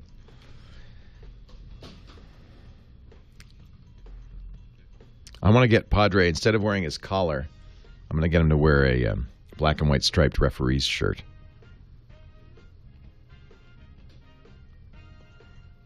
The Voyage. Leo Laporte, the tech guy. We're talking about Apple, Samsung, and of course people are going to get upset on both sides. You know, if you're an Apple fan, you're going to say, yeah, see, I told you. And if you're a Samsung fan or an Android fan, you're going to go, what the? Why that dirty lawyers? That jury, what do they know? And it's more complicated than that. I'll give you here. You be the jury here. Apple testified that they had spent a lot of energy thinking about a feature that I've always thought was really great in the iPhone, and the iPhone was absolutely the first to do it. If you're in the browser on an iPhone and you're looking at a web page, it renders the web page tiny at first, so you can see the whole page. But if there's a paragraph you want to read, you double tap it. And in a very magical way, the iPhone zooms in, the browser zooms into that paragraph, fitting it perfectly to the screen so that you can read it. That was one of the things that Apple has patented. They have a patent for it. It's tap to zoom. And it was one of the things they went after Samsung. The jury did rule that Samsung copied that because, yes, in fact, Android phones do that. Not as well, by the way. It's kind of ugly. They don't quite – it's like not as magical. They kind of do it. Then sometimes the letter's off on the edge. You can't read it. Apple does it beautifully. And Apple spent some time in their testimony saying, look, we really thought about this. We put a lot of energy into it, and we patented it. And according to patent law in the U.S., now I think you could argue that you shouldn't be able to patent a software innovation like that for 17 years because 17 years is too long. But the law says you can, and so they patented it. They said, we own that. Nobody can copy that without licensing it. And when Samsung, they did apparently say to Samsung, for $30 you get the whole kit and caboodle. You can just, you get all the patents, you license them all. $30 a phone. And Samsung said no. Now your BlackBerry does that zoom? I don't think so. Not because first of all it wasn't a touch screen. So you can say your BlackBerry did that, but it didn't. The touch screen BlackBerries came after the iPhone. You can say it shouldn't be patentable. I can, I think that's a reasonable point of view, but it is. Does Apple have the right to protect themselves? They invented it. They spent a lot of energy thinking about it. They may have spent a lot of money on that. Do they have the right to protect themselves? The law says yes. The jury said yes. I think that we have to, acknowledge that that's how it works. Remember the case, the very famous case? They made a movie out of it. The guy who invented intermittent windshield wipers and got copied. Detroit copied him without paying him. And he sued, and it took years, and it probably cut years off his life, but he won. And that's the way it works. And I don't think there's anything wrong with that. I think it's kind of interesting because it's pretty clear Samsung copied and probably did so knowingly and expected at some point to have to pay a fine and said, well, it's worth it. It's worth it. It's how we're going to stay competitive, and we'll innovate once we catch up with the iPhone, and they've done stuff on Samsung phones that is unique to Samsung. But in order to stay in business, we're going to copy them, and if we have to pay a fine, so be it. Not necessarily a bad business decision. It may very well be what Samsung did. 8888 ask Leo. So Carlos, I understand you're upset. Punching them in the nose, though, I don't think is the answer. If you really care, I think probably what you should talk about, what we should think about, is patent reform. It is the law now, but you may want to change that. You may want to say, look, you shouldn't be able to patent software. If that's your attitude, I think that's a reasonable attitude. You can make that case. And by the way, we are not at the end of these cases, and that's sad because it does suck a lot of energy and innovation and money out of the ecosystem. Our next call of the day, Jerry in San Diego. Hi, Jerry. Leo Laporte, the tech guy. Leo. Hey, Jerry, can you pick up the phone? You're a little distant, or maybe your phone's. It's the answer. You're very faint. What we should think about is patent. Oh no, that's me. No, that's me. That's him. Jerry, are you there? Yeah, see, he's listening to the radio. So in 40 seconds, Jerry's going to say, yeah, Leo, I've got a question. Oh, I'm sorry. Sometimes people are on hold for as long as an hour, and so I'm not surprised that sometimes they're just, they put the phone down. Got to go to the bathroom or something, right? Eric in Los Angeles, Leo Laporte, the tech guy. Hello. Hey, Eric.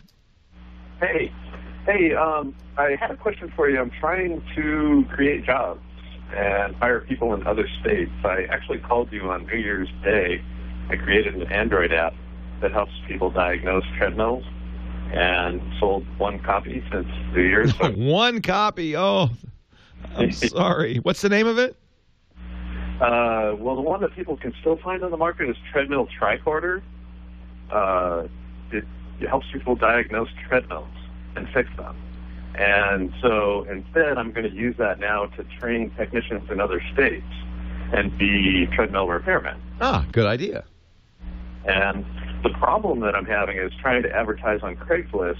Just because I'm in California, they won't let me talk to people in other states and help them, just because they're over some imaginary line. Isn't that weird? Craigslist is so strange. Yeah. Nothing you can do about it. That's their terms of service. Yeah.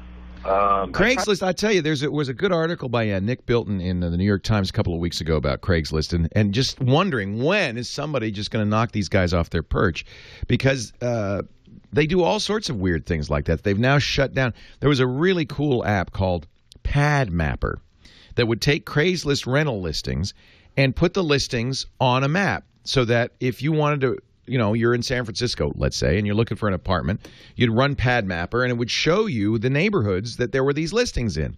Something Craigslist could easily have done but didn't do. Craigslist shut it down. They said, even though that every link on that map linked right back to Craigslist, it didn't in any way disenfranchise Craigslist, and it didn't even use their server. It was using a third-party service that used search results from Craigslist, and Craigslist shut that down. So Craigslist is kind of, in an unusual situation where they are not innovating. They haven't changed their page in, years. And they're preventing others from using their data to innovate as well. Now, that's their right. A good friend of mine's son wrote a program that would collate Craigslist, listings. It's like online classifieds across state lines. because, you know, you want to find out, and Craigslist shut them down. They just say, no, you can't do that. They don't want to do it, whatever. I don't know why. Maybe it's their right to do so, though, right? And that's just the way it is. You know. And the real question is not, how do we stop them? You can't. The real question is, when is somebody going to come along and do it right, do a better job, and just put them out of business? Because that's what should be happening. I don't understand why it's not, to be honest.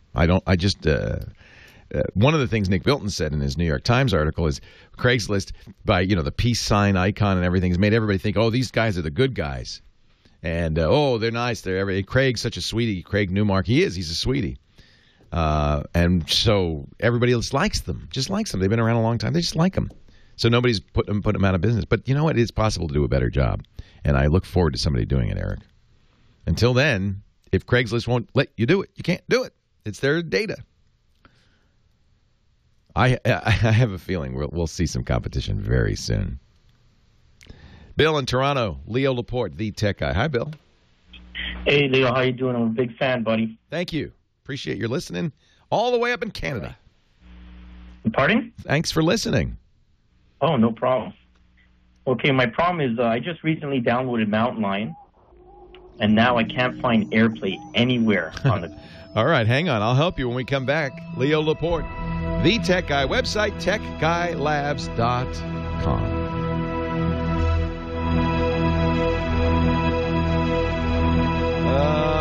Japan is just kicking Tennessee's butt 3-0 in the second inning.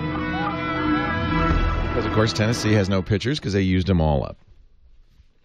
If you're running a small business, you can't operate. I'm glad our boys beat Panama, though. That's good. No, but where'd the chat mods go?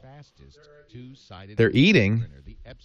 They better not chew on the air. I got an Epson Workforce Pro for the office. I liked it so much I got one for my chat mods at work. I love it. The thing's more than just fast. It's cheetah fast, but that's just half the story.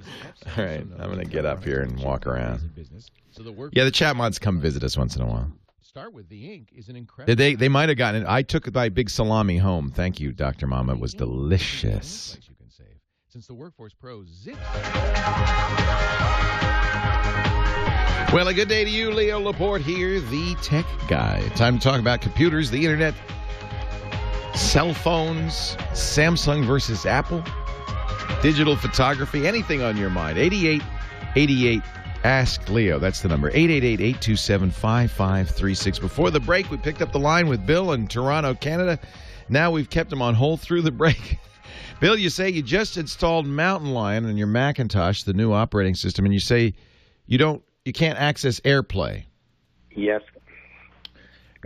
Now, normally in Mountain Lion, what you would have is at the top of the screen, you'd have a menu bar with an AirPlay icon in it. It looks like a rectangle, like a television monitor with an arrow pointing up into it. Yeah, I know what it looks like. It's not there. It's not there, huh? No. It was on before I had Mountain Lion. Now, it has to be there. It will only be there if there is an AirPlay device you can play to. Do you have an Apple TV or something there? TV. I got an iPad, an iPhone, nothing. Don't know. I don't know. How old is the iMac? I think it's 2011. It's only a year old. Some of the older hardware apparently will not do it. Maybe it might be a year older then.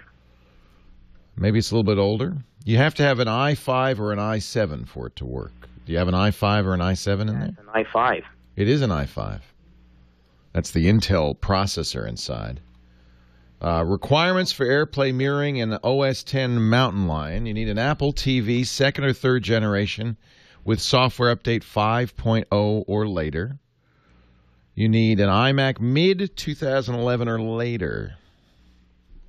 So if it is pre-June 2011, and that's because you have to have hardware video encoding capability. You also, of course, have to have a Wi-Fi network that both systems are connected to the same Wi-Fi network, right? They're connected. Both are connected to the same one.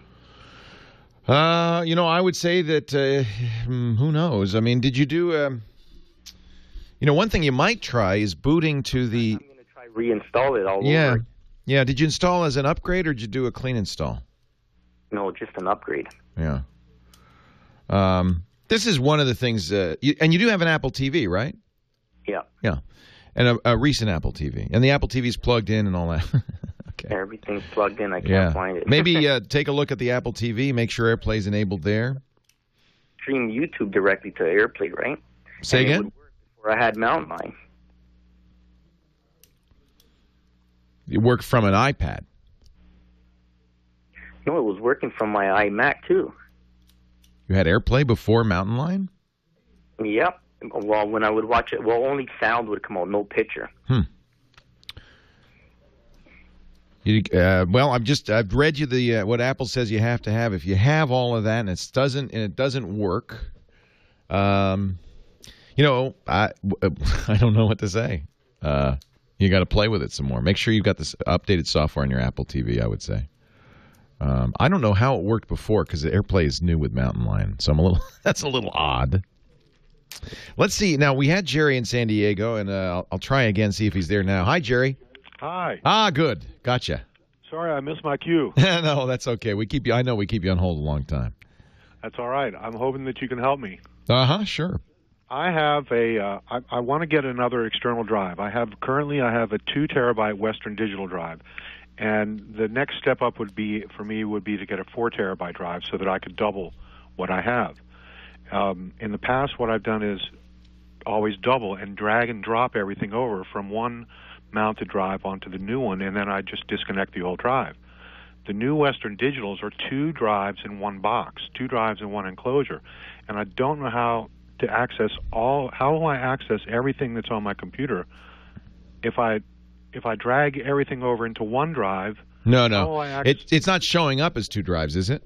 No, I haven't gotten it yet. Oh, yeah. No, it'll show up as a single drive. The reason it's 2 drives is because it's the only way they can get 4 terabytes.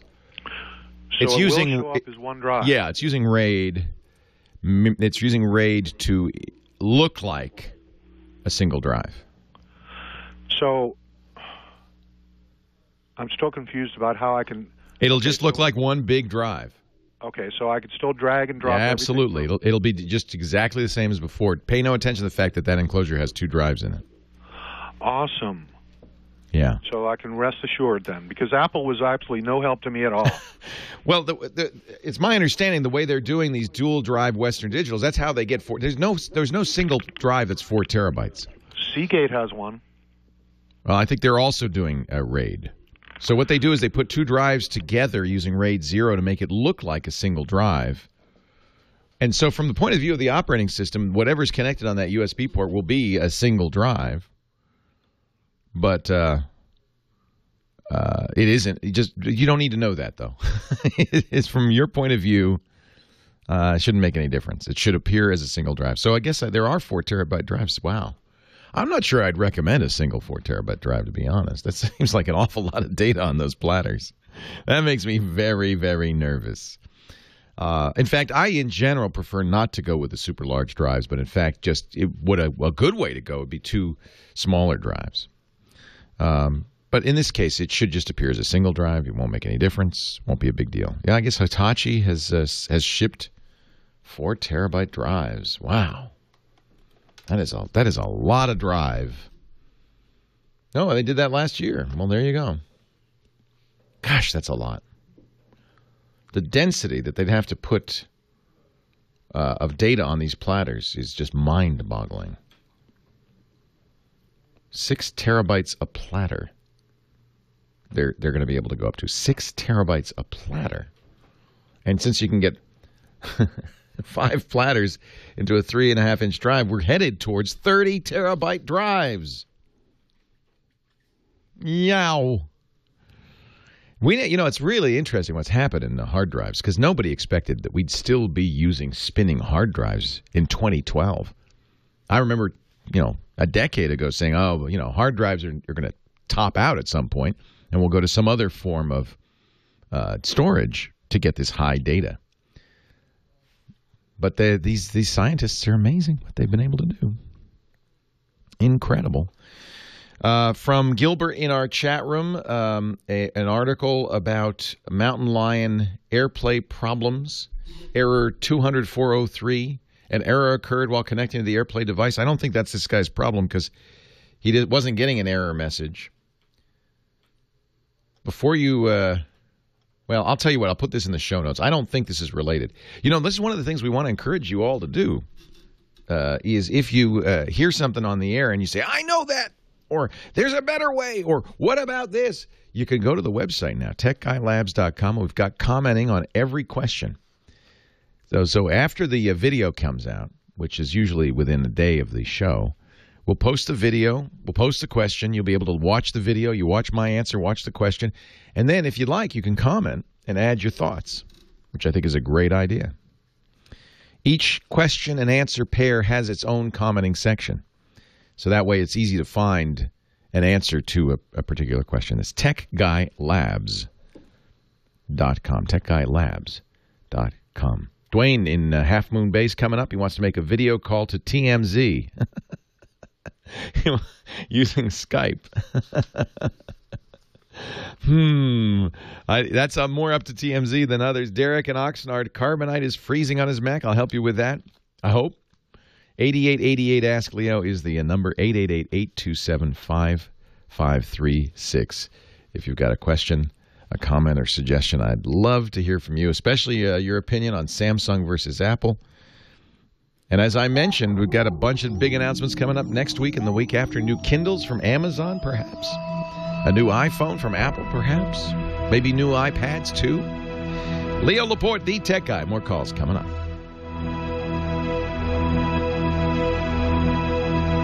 I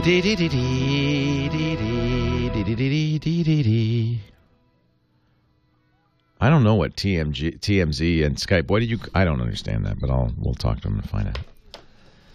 Ring Central, my babies. This is. Let me show you our phone system. This is so cool. You know, when we moved into the brick house, I realized, now we're a business. I have to have a phone system, and I didn't know what to do. I thought, because the only phone systems I've experienced, at Tech TV and stuff, where you have this big PABX box and it's really expensive, and I was thinking, I don't want to. I can't afford that. But at the same time, I couldn't really do what we had been doing, which is have our employees use their cell phones. Fortunately, we have the world's greatest IT guy. You've probably seen him on the various shows, Russell Tammany from Exponentia. And he said, well, what we have been installing with the clients lately, and we like it a lot, is called Ring Central. And I said, let me check into it. And I was very impressed. So there was no startup cost. It's basically a cloud-based business phone system. No PBX. It all goes through their servers. Very customizable. You get Ring Central apps for just about everything, including my iPhone, my Android phone. Now, the app is cool because I can make calls from my iPhone that appear to be coming from our business phone system. The return number is our business number. You can completely create a complete phone tree. If you call our 800 number, which is a Ring Central number, you get a whole long, it's long because we have a lot of people, but message tree, there's a directory built in, all of this. And it's less than $20 per person per month. And right now, you can do a 30-day risk-free trial and get a second phone when you buy one phone free, up to 20 phones. Ring Central is amazing. No startup costs, no PBX hardware, complete customization. You can have faxes in your inbox. You get voicemail messages in your inbox. All this stuff. It really is a great way to run a business. Highly recommended. Here's what you do. Go to ringcentral.com and sign up for a 30-day risk-free trial with the promo code TWiT. Or, see this says free trial, or call 8. We have a special number for the radio show, 800-543-9980. 800-543-9980. Or visit ringcentral.com. Sign up. See that orange button with your free trial. Use the offer code TWiT, and you can do it. Okay? Ringcentral.com. Really great system. Thank you, Russell, for telling us to. We put Polycom phones in there. And we have the conference phone in the conference room and all that. And it just works great. It's indistinguishable from any other, landline system, but it's much less expensive. ringcentral.com, offer code TWiT. Are we having trouble with our Drupal theme? Which site, Toronto Mario?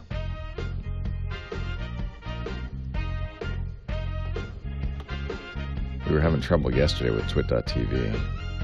Looks all right now.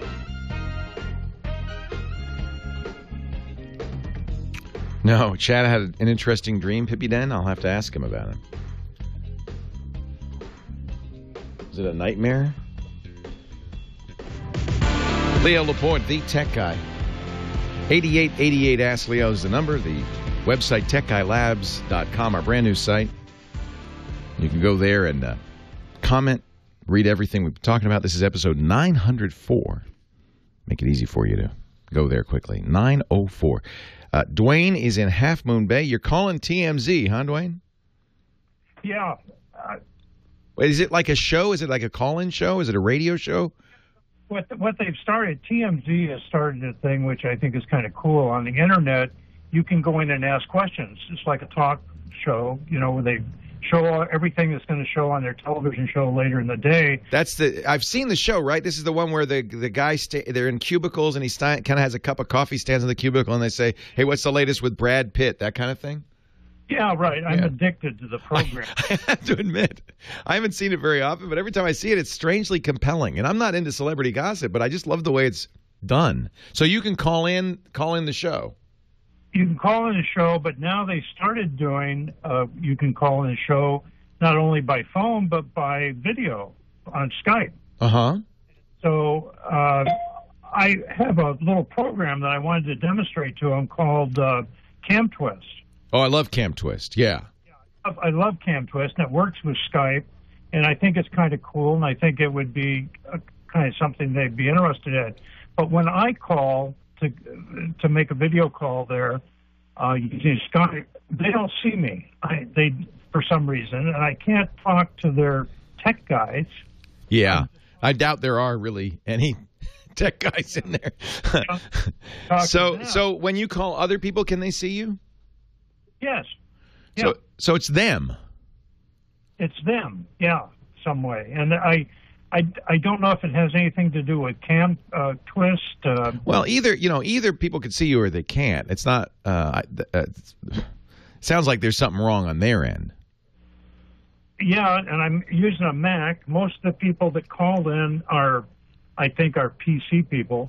That shouldn't make any difference. We use Skype more than anybody in the world on my podcast network because many of our hosts are, not in the area. They join the show via Skype from everywhere, from France, from Asia, from England, and from the U.S. And we have a lot of experience with Skype, and this does not ring a bell. I mean, as long as you're able to start video, they should be able to see it. Maybe they're not. Now, are you using the most recent version of Skype?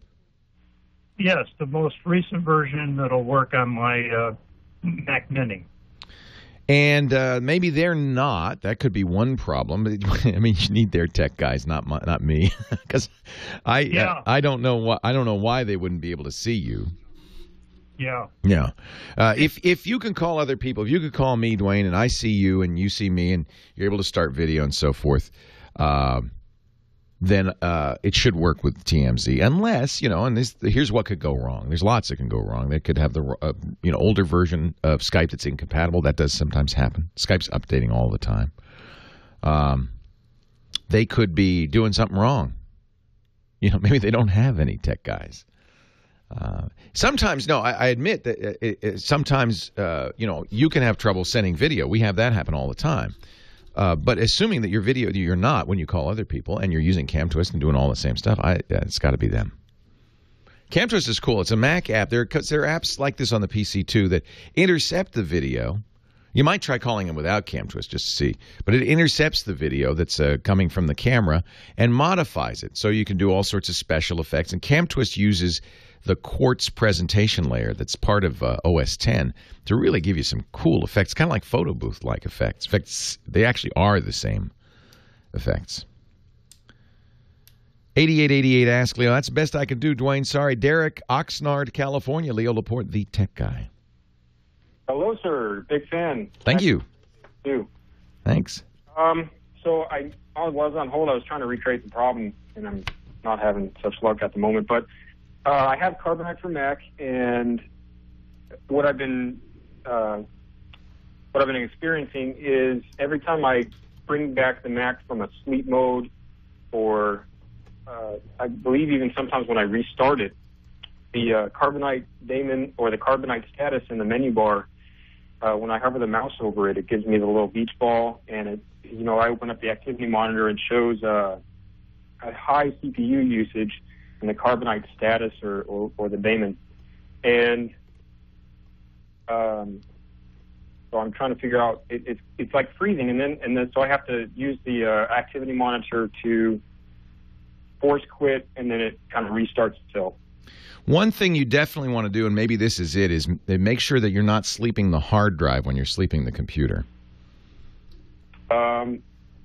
So there's a checkbox in the Energy Saver system preference panes that says something like, put the hard drive to sleep. Okay. And it is a solid state. I believe I have turned that off. Yeah, make sure that's turned off, because that will confuse the heck out of Carbonite. I'm not sure. Tell you what, though, I have pretty good access to Carbonite, as you might imagine. They're a sponsor. If you want to send me an email, leo@techguylabs.com, I'll hook you up with some higher-level support at Carbonite. They've got, one of the things they did, which I really admire them for, like a lot of companies, they moved their tech support offshore trying to save money. And it just wasn't doing a good job. So they've moved it back. I think they're in New Hampshire now or Vermont. They're in New England. And the tech support has gotten much better. Have you tried calling them? I did email their tech support a while back. This was about 3 months ago when I first noticed it. And they said, to be honest, I can't remember what they said. Yeah. What I did is I just reinstalled it. I removed it, and then I reinstalled it. That's a good thing to try. Yeah, and I wonder if it has to do with solid state. I'm not sure. I don't use it on any solid state systems yet. Okay. It could be. I don't know. You know what? Send me an email, and I will make sure you get to the top level support. They'll help you. I think it's. I would check your settings and turn off that hard disk sleep mode. I know that could be a problem. In fact, Pippi Dan in our chat room, or Pippi Den, said I had that issue. Turned off the hard drive sleep mode and never had the problem again. So I would try that, Derek. That confuses Carbonite, apparently. Brian in North Hollywood, Leo Laporte, the tech guy. Hi, Brian. Oh, hi, Leo. Welcome. Thank you, sir. Long-time listener, very long-time listener, very first time speaking to you. Well, I'm so glad you finally got around to calling. Yeah. Hey, here's my issue. I've got an old computer that I had acquired, and it's got Windows 2000 on it. Oh, I love Windows 2000. Yeah. It works good. I'm able to surf the internet and things like this. I don't do a lot with it. But I know that Microsoft does not update anymore, and I was using Firefox as a browser, and what wound up happening is recently I got a message from Firefox on the screen saying it no longer supports Windows 2000. Well, it is pretty old. It's 12 years old now, right? Yeah. 12 years in computer years is like 100.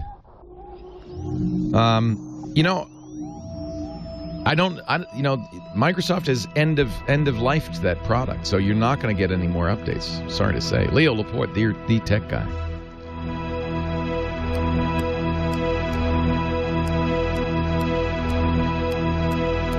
I don't know what to say.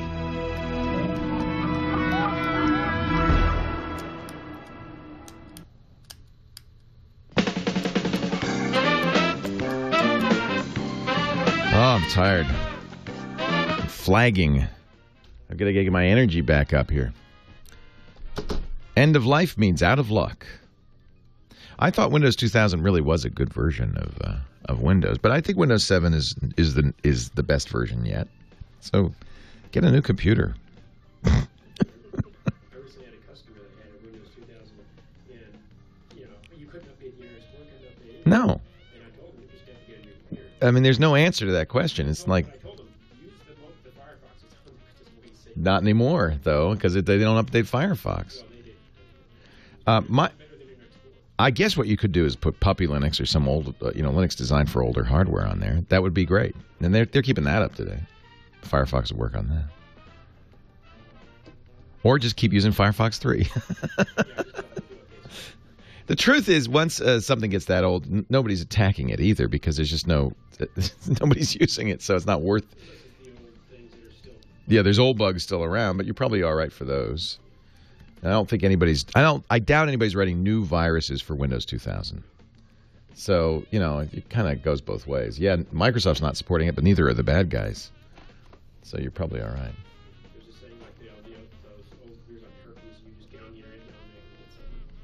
Oh, that's right. It's endemic, yeah. Some of those older viruses, that's right. They're just floating around all the time.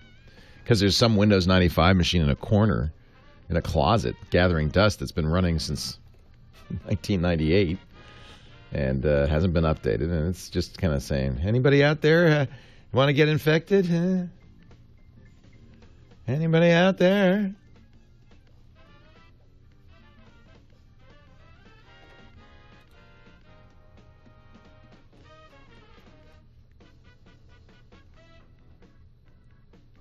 Huh. Is this on TMZ? Al Roker's kill switch? I'm Savannah Guthrie alongside Matt Lauer and Al Roker. Will someone do the junior high hug dance? It's like this. You gotta make it real awkward. That's exactly how you have to have a certain amount of distance between the bodies in junior high. Yes, like they say in Catholic schools, leave room for the Holy Ghost. Anyway, there is a lot of apparently it just freezes him. Look at see. The things you see on the internet. That is just strange. He just turns to the camera and stops moving. I've done that. He's probably tired.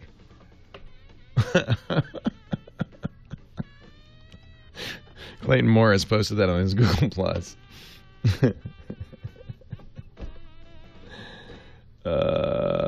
Manchurian Candidate, baby. No, sometimes you do that on TV. If somebody else is talking, you have a couple of choices. You can either look at the camera or you can look at them and nod. After a while, looking at them and nodding is boring. So you just stand there. I don't have anything to say. I'm hoping the camera's not on me right now because Matt's going to do all the talking for the next... I've done that. I saw that Throwboy came in our chat room. We have a great chat room, by the way. If you go to techguylabs.com, you get a link to that. Fun chat room. People kind of, participating like the kids in the back of the class. One of the people in the chat room right now is a guy named Throwboy who made his name making throw pillows with logos like Twitter and Facebook, and he has LOL and stuff like that, cute little pillows. And he just sent me one of his new products. It's from Throwboy Pillows. It's the iCEO doll, and it looks just like it's so cute. It looks like a stuffed Steve Jobs. Very cute. I don't know. He said I think they're sold out, but it is really it's adorable. It's cuddly and plush. So thank you, Throwboy, for that. I don't know. There's other people who have made Steve Jobs action figures who have received cease and desist letters, but this doesn't say Steve's name on it, and it's a plush figure, so it doesn't really look that much like Steve. So you can see it at throwboy.com. Does he have a Bill Gates one? I don't think so. Not as cuddly. We were talking before the break with Brian in North Hollywood, who has a Windows 2000 machine, and he's trying to figure out, well, what should I do with it? At this point, you're probably all right to continue using it. The Windows 2000 was really the last great version of Windows. I don't know. I think you could argue Windows 7 is as good. That's my current favorite version of Windows 7. But Windows 2000 up till about then was just fantastic. Rock solid. No frills, just got its job done. The problem is that, as always happens with every version of Windows, after a while, Microsoft's just going to say, you got to move on. We can't support every version ever made. They call it end of life. And unless you have a special support contract, they're not going to give you any more updates. But the good news is nobody's, just as Microsoft's no longer supporting it, the bad guys aren't either. Nobody's writing viruses for Windows 2000 machines that I know of. So I think you're all right. I don't think it's dangerous. And it will continue to operate fine as long as you don't try to use software from 2012. If you continue to use the software of that vintage, Firefox 3, things like that, it should be fine. Now, my personal opinion is that, if you have a computer that's that old, you certainly shouldn't try to put Windows 7 on it. It just won't have enough horsepower. But you might be able to, if you want to get something that's up to date and kept up to date, put a version of Linux on it. Linux, I've mentioned before, is that free operating system. You can get copies of Linux almost anywhere for nothing on the internet. And some of them are designed for older hardware. A good example would be Puppy Linux. In fact, we made a little show on our podcast network on how to take an old computer and put Puppy Linux on it. Then you have an up-to-date operating system. You can run more modern versions of Firefox, including the current version, and it's more secure too. So if you go to our TWiT network, TWiT.tv/KH for Know-How. That's the Know-How show. And that was a couple episodes ago. We showed you how to put Puppy Linux on a machine of a similar vintage. And we talk in there about the merits of doing that and what you need to know and things like that. I think it's a good way to keep an older system alive. There are a lot of computer recycling centers that do that. If you bring them your old computers, they'll fix them up, put a rock solid but older version of Linux on there, and then give it to charities and so forth, schools. Know-How number 5. Thank you, Art Chandra in our chat room.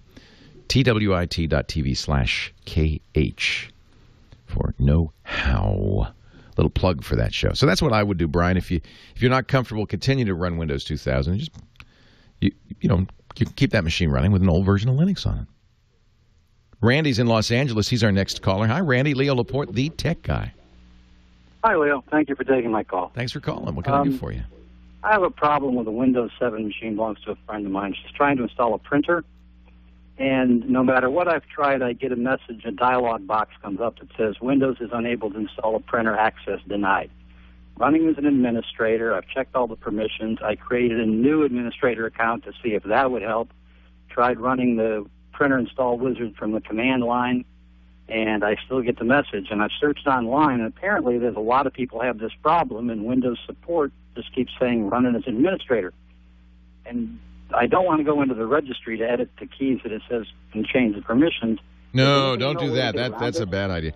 So it's just a regular Windows 7 driver for that printer? Yeah. I can't install Windows Update says there are new drivers. When I go to Windows Update, it installs all the updates except the printer's drivers. It says there's an error, cannot download the new drivers. And when I tried to reinstall her old printer back on the machine, I still get, as soon as I go to add printer, I get Windows cannot install printer, access denied. There is, and I don't know why this would be the case on that machine, but maybe it happened. It is possible to set a group policy. A machine, was this machine ever used in a business? No, it's always been a home machine. Yeah, and it may be, sometimes bits get flipped by accident, cosmic ray strikes the drive or whatever, and a 1 turns to a 0. But it is possible using the group policy editor. This is something an IT person would use to prevent you from installing a printer on a computer at work. And I'm wondering if by accident that got set. So go to the group policies. That would be in what, control panel? Yeah. And look at the group policies. You're going to look at one called point and print restrictions. Okay. And there may be a policy in there that says don't allow a printer to be installed if you've got you can use the group policy editor to do this. If you've got it disabled, well, maybe enable, or I guess it's the other way around. If you've disabled printer install, enable printer install. There's an article. Right. We'll put this. There's an article on a blog. Thanks to the chat room for passing us along. cjwdev.wordpress.com. But we'll put a link in the show notes where he talks about this access denied fix. Yeah, apparently it's a problem with Windows 7 administrator accounts denying permission to all. Yeah, it seems like if you're administrator, there should be nothing that is not allowed of you. Right, because it can see the printer. I can scan from the printer. I can, send files from the printer to the computer, but it doesn't recognize the printer as being a printer. So. It's now there's also the chat room saying, yeah, if you're an administrator, there should be no group policy that blocks you from doing anything. Oh, okay. There's also, and thanks again to the chat room for this, on support.microsoft.com, there is a diagnose printer and printing problems automatically fix. We'll put a link in the show notes. When I try to run the troubleshooter for that, yeah, I get access. It tells me same there's thing. Problem, and then I get an access denied thing. When I get to the end of that, it says everything's fine. We don't see a problem. Click here. I click here. I get access denied. Yeah, interesting. I'm starting to think group policy editor might be set to prevent people from changing that. I don't know. That's an unusual thing, but the problem with Windows is so darn complex. You are logged in as an administrator. You might try right-clicking the install icon and selecting Run as Administrator just to make sure. I've done that. Yeah. You have any security software on there that might be blocking it? I disabled the security software. I disabled the firewalls because when I installed her Lexmark printer, the firewall wasn't letting it install. That's right. Firewall will prevent it too. Yeah. I shut off the firewall. Still won't allow it. Before, when I installed the Lexmark, it just wouldn't see the printer. I didn't get this access denied. But in the meantime, she's upgraded from XP to 7, which 7. Yeah, clean install is always a better choice in a case like that. That can really confuse Windows if it's got old versions lying around. I wouldn't be surprised if that's part of the issue. Leo Laporte, the tech guy.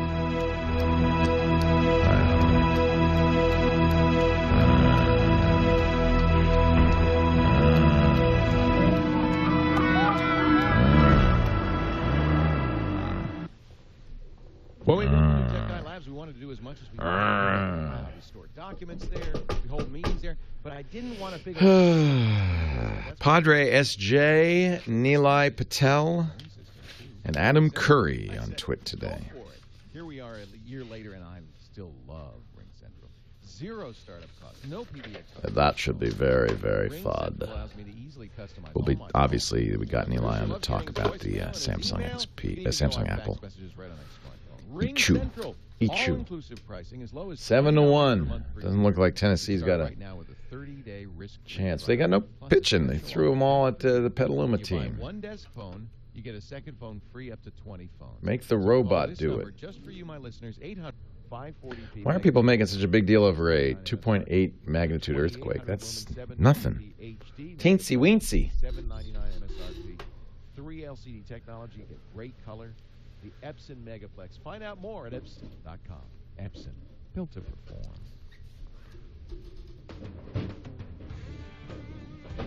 Oh, it's 5.4. Well, that's a different matter. It's a horse of a different color.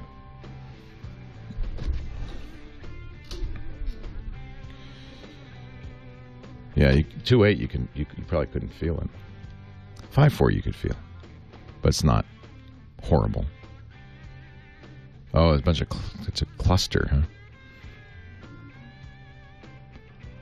It's an earthquake cluster. Well, that's different. That's a different matter entirely.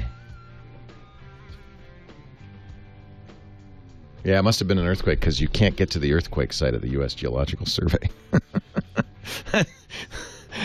That's how you know. Oh, yeah, the server's down. That's how you know. Huh? California. Brawley?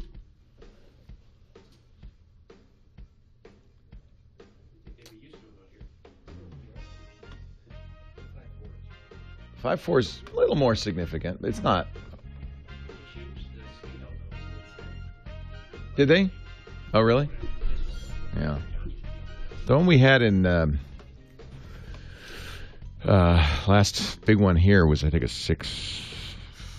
I can't remember exactly. We haven't had one in ages.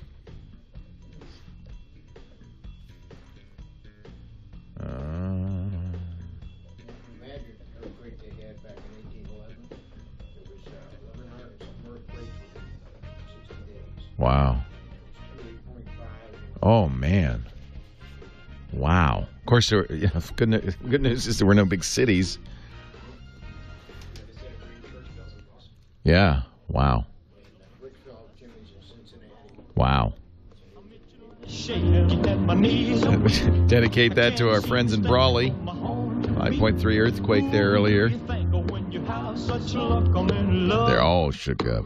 I'm all shook up. Leo Laporte, the tech guy. Thank you to Kyle Benham, our musical director, for his great musical picks. You'll put a playlist up, I know, Kyle, on your Google Plus account after the show in about a few minutes. KYLEBENHAM, or just go to our website, techguylabs.com, and we'll put it there, too. Spotify playlist with all the good stuff. Chandler's in Dallas, Texas, our next caller. Hi, Chandler. Leo Laporte, the tech guy. Hi, I had a question about buying a new computer. Yes, sir. So I do a lot of video editing, and I need something with, a lot of power to get through it real fast. And but I want something kind of small and like a laptop. And I use Final Cut Pro for editing. Oh, so you're on a Mac? Yes. Well, here's the good news. They've really upped the ante on the Macs lately. You've been able to get a pretty fast, powerful Mac, i7 Mac, in the laptops. So I think you shouldn't have too much trouble. I myself bought the MacBook Retina, which was pricey. They start at $2,200, but they do have i7s available. In fact, I think for $2,200 you get an i7. Let me just check on this. Okay. Then one of the nice things is those SSD drives make a big difference in the speed of Final Cut. The negative, of course, is the drives are small because SSD drives tend to be very expensive. Yeah, the base model, which is what I have here, is pretty powerful. For $2,200, it's a 2.3 gigahertz i7. That's the top of the line Intel processor. 8 gigs of RAM. You can get it upgraded to 16, but 8 probably should be enough. And an SSD that I think is 256 gigs, which is a little small, but if you're going to have, what I would suggest is getting an external Thunderbolt drive or a USB 3 drive, because it does have USB 3, and that'll be fast and big. And you can plug that in, put your video assets on there, and then the operating system, the program, and so forth can be on the internal drive. And I'll tell you, this is a fast display, and the resolution is good. So it's really great for editing video. You have a lot of real estate on this screen. 2880 by I can't remember what's the other direction. 1600. It's a very high resolution display. And if you and a lot of editors do this, you can have if you're going to be able to sit down at a desk at some point, you can hook up a 27-inch external monitor through the Thunderbolt port, and then have a lot of screen real estate. In my opinion, this latest MacBook, this Retina, in fact, I've seen benchmarks, is the fastest Mac out there, faster than the current crop of Mac Pros. New Mac Pros aren't coming out until 2013, apparently. So if you can spend the money, and I think $2,200 for somebody who does this as a profession is not too bad. I really like the MacBook Pro with Retina display. I think it's a nice machine, and the base model's pretty good. Chris in Miami, help us. Why is his AirPlay not working, Chris?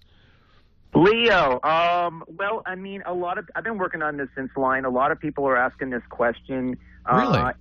It is right in there at apple.com/osx/spec/. I mean, it's right there. It says they don't support anything prior to 2011. Anything from 11 forward, they support. You have to get AirPlay for $10. I mean, there are people that want Apple to pay for that. But no, really? Yeah, AirPlay is a third-party program that's free that you can install that will turn. And your experience has been that AirPlay works just fine. I've had no trouble with it, but, I'm not a fan of third-party. I prefer to have an Apple product, and I have been working on this with Apple Corporate Office in Cupertino since Mountain Lion, so I'm hoping that at some point they're going to trip up and give it to us. But it's just there is no workaround for it right now that I'm But aware I don't of. think it's unreasonable. They're saying the hardware graphics acceleration is insufficient on older machines, and for AirPlay to work, especially if you're going to mirror, you need to be able to push a lot of bits. So I don't think that that's unreasonable. I think Apple's saying, look, we don't, those earlier Macs just don't have enough hardware. AirPlay is a nice feature, by the way, and it is a great new feature in Mountain Lion, the ability to take what's on your screen on your laptop or desktop and pump it into your HD TV via an Apple TV, and I've used it quite a bit. And I do acknowledge, I'm using it I've used it on the MacBook Pro with Retina, which I was just talking about how fast it is. And I thought, well, let's try it. Let's play Diablo 3 on my MacBook Pro and put it up on my 60-inch HD TV. Actually, I put it on the 10-foot screen, HD TV. And it is true that, especially on that game where you're really pushing the hardware, the frame rate goes down. It's not great. It's really probably not playable as a video game. Probably fine for mousing around. Might be fine for a movie, but it's pushing a lot of bits. So I can't really fault Apple for saying, look, the older hardware just doesn't support it. Chris, I appreciate the call. Noah in Irvine, I think you're going to be the last call today. Hi, Noah. Leo Laporte, the tech guy. Hello, Leo. I'm calling from Irvine, and I have a question. Yes, Noah. Go right ahead. I have a Windows 7 Toshiba, and I've had it for about a year now, and I have this search engine that magically installed itself onto my computer, and I can't get it off. It's called Babylon Search. Yeah, it wasn't exactly magic. It's called malware. Yeah, malware. It's not quite a virus, but it's definitely not. It's malware. So if you Google how to remove Babylon Search, it's a toolbar, right? Yes. It is. If you Google it, you'll see that there are a number of comments about how to remove it. You actually can use an uninstaller on it, apparently, which means it can't be too malicious. All right. And what it's trying to do is it's changing the search results, and when you click on those links, the guy who designed it makes a penny or two. But if you put it on several million computers, you can make a lot of money. So here's the deal, Noah. You got to be careful when you install software. First of all, always get software from a reliable source. Don't be going out and just downloading programs willy-nilly from all sorts of places. And also, really important when you download software to go through the process carefully, because it's not unusual, and I bet you this is how you got it. When you install a program, for them to have a bunch of checkboxes saying, hey, how'd you like this? How'd you like that? Would you like to like that? And it's sometimes so easy when you're installing software. And Noah, you sound like a smart kid. I bet you do this. You go next. Yes. Okay. I just want to get it on there. Okay. Slow down a little bit and read those little boxes, those informational boxes, because they know you're going to do that. They don't want you to pay too much attention, so they make it kind of hard to see. It's probably something that you agreed to install but didn't notice it. I always do custom installs. That's what Trex is saying in the chat room, and I agree. I always do custom installs. If there's a quick install versus a custom install, do the custom install, because it will ask you about what it's installing. The quick install is, quick. It installs everything in there. Hey, Noah, good luck. Thank you for the call. I appreciate it. And thank you all for listening. We do this show every weekend right here. The website, techguylabs.com. Stop by anytime. And I'll see you next week. Leo Laporte, the Tech Guy. Well, that's it for the Tech Guy Show for today. I'm Leo Laporte. Thank you so much for joining us. Don't forget, the Tech Guy is just the tip of the iceberg. We do nearly 30 shows now on the TWiT Netcast Network, and you'll find them all at twit.tv. We talk about Windows on Windows Weekly, Macintosh on Mac Break Weekly, iPad on iPad Today. You get your daily dose of tech news from Tech News Today, and our weekly roundtable show, This Week in Tech. It's all at twit.tv. And I'll be back next time with another great Tech Guy podcast. Thanks for joining me. See you next time.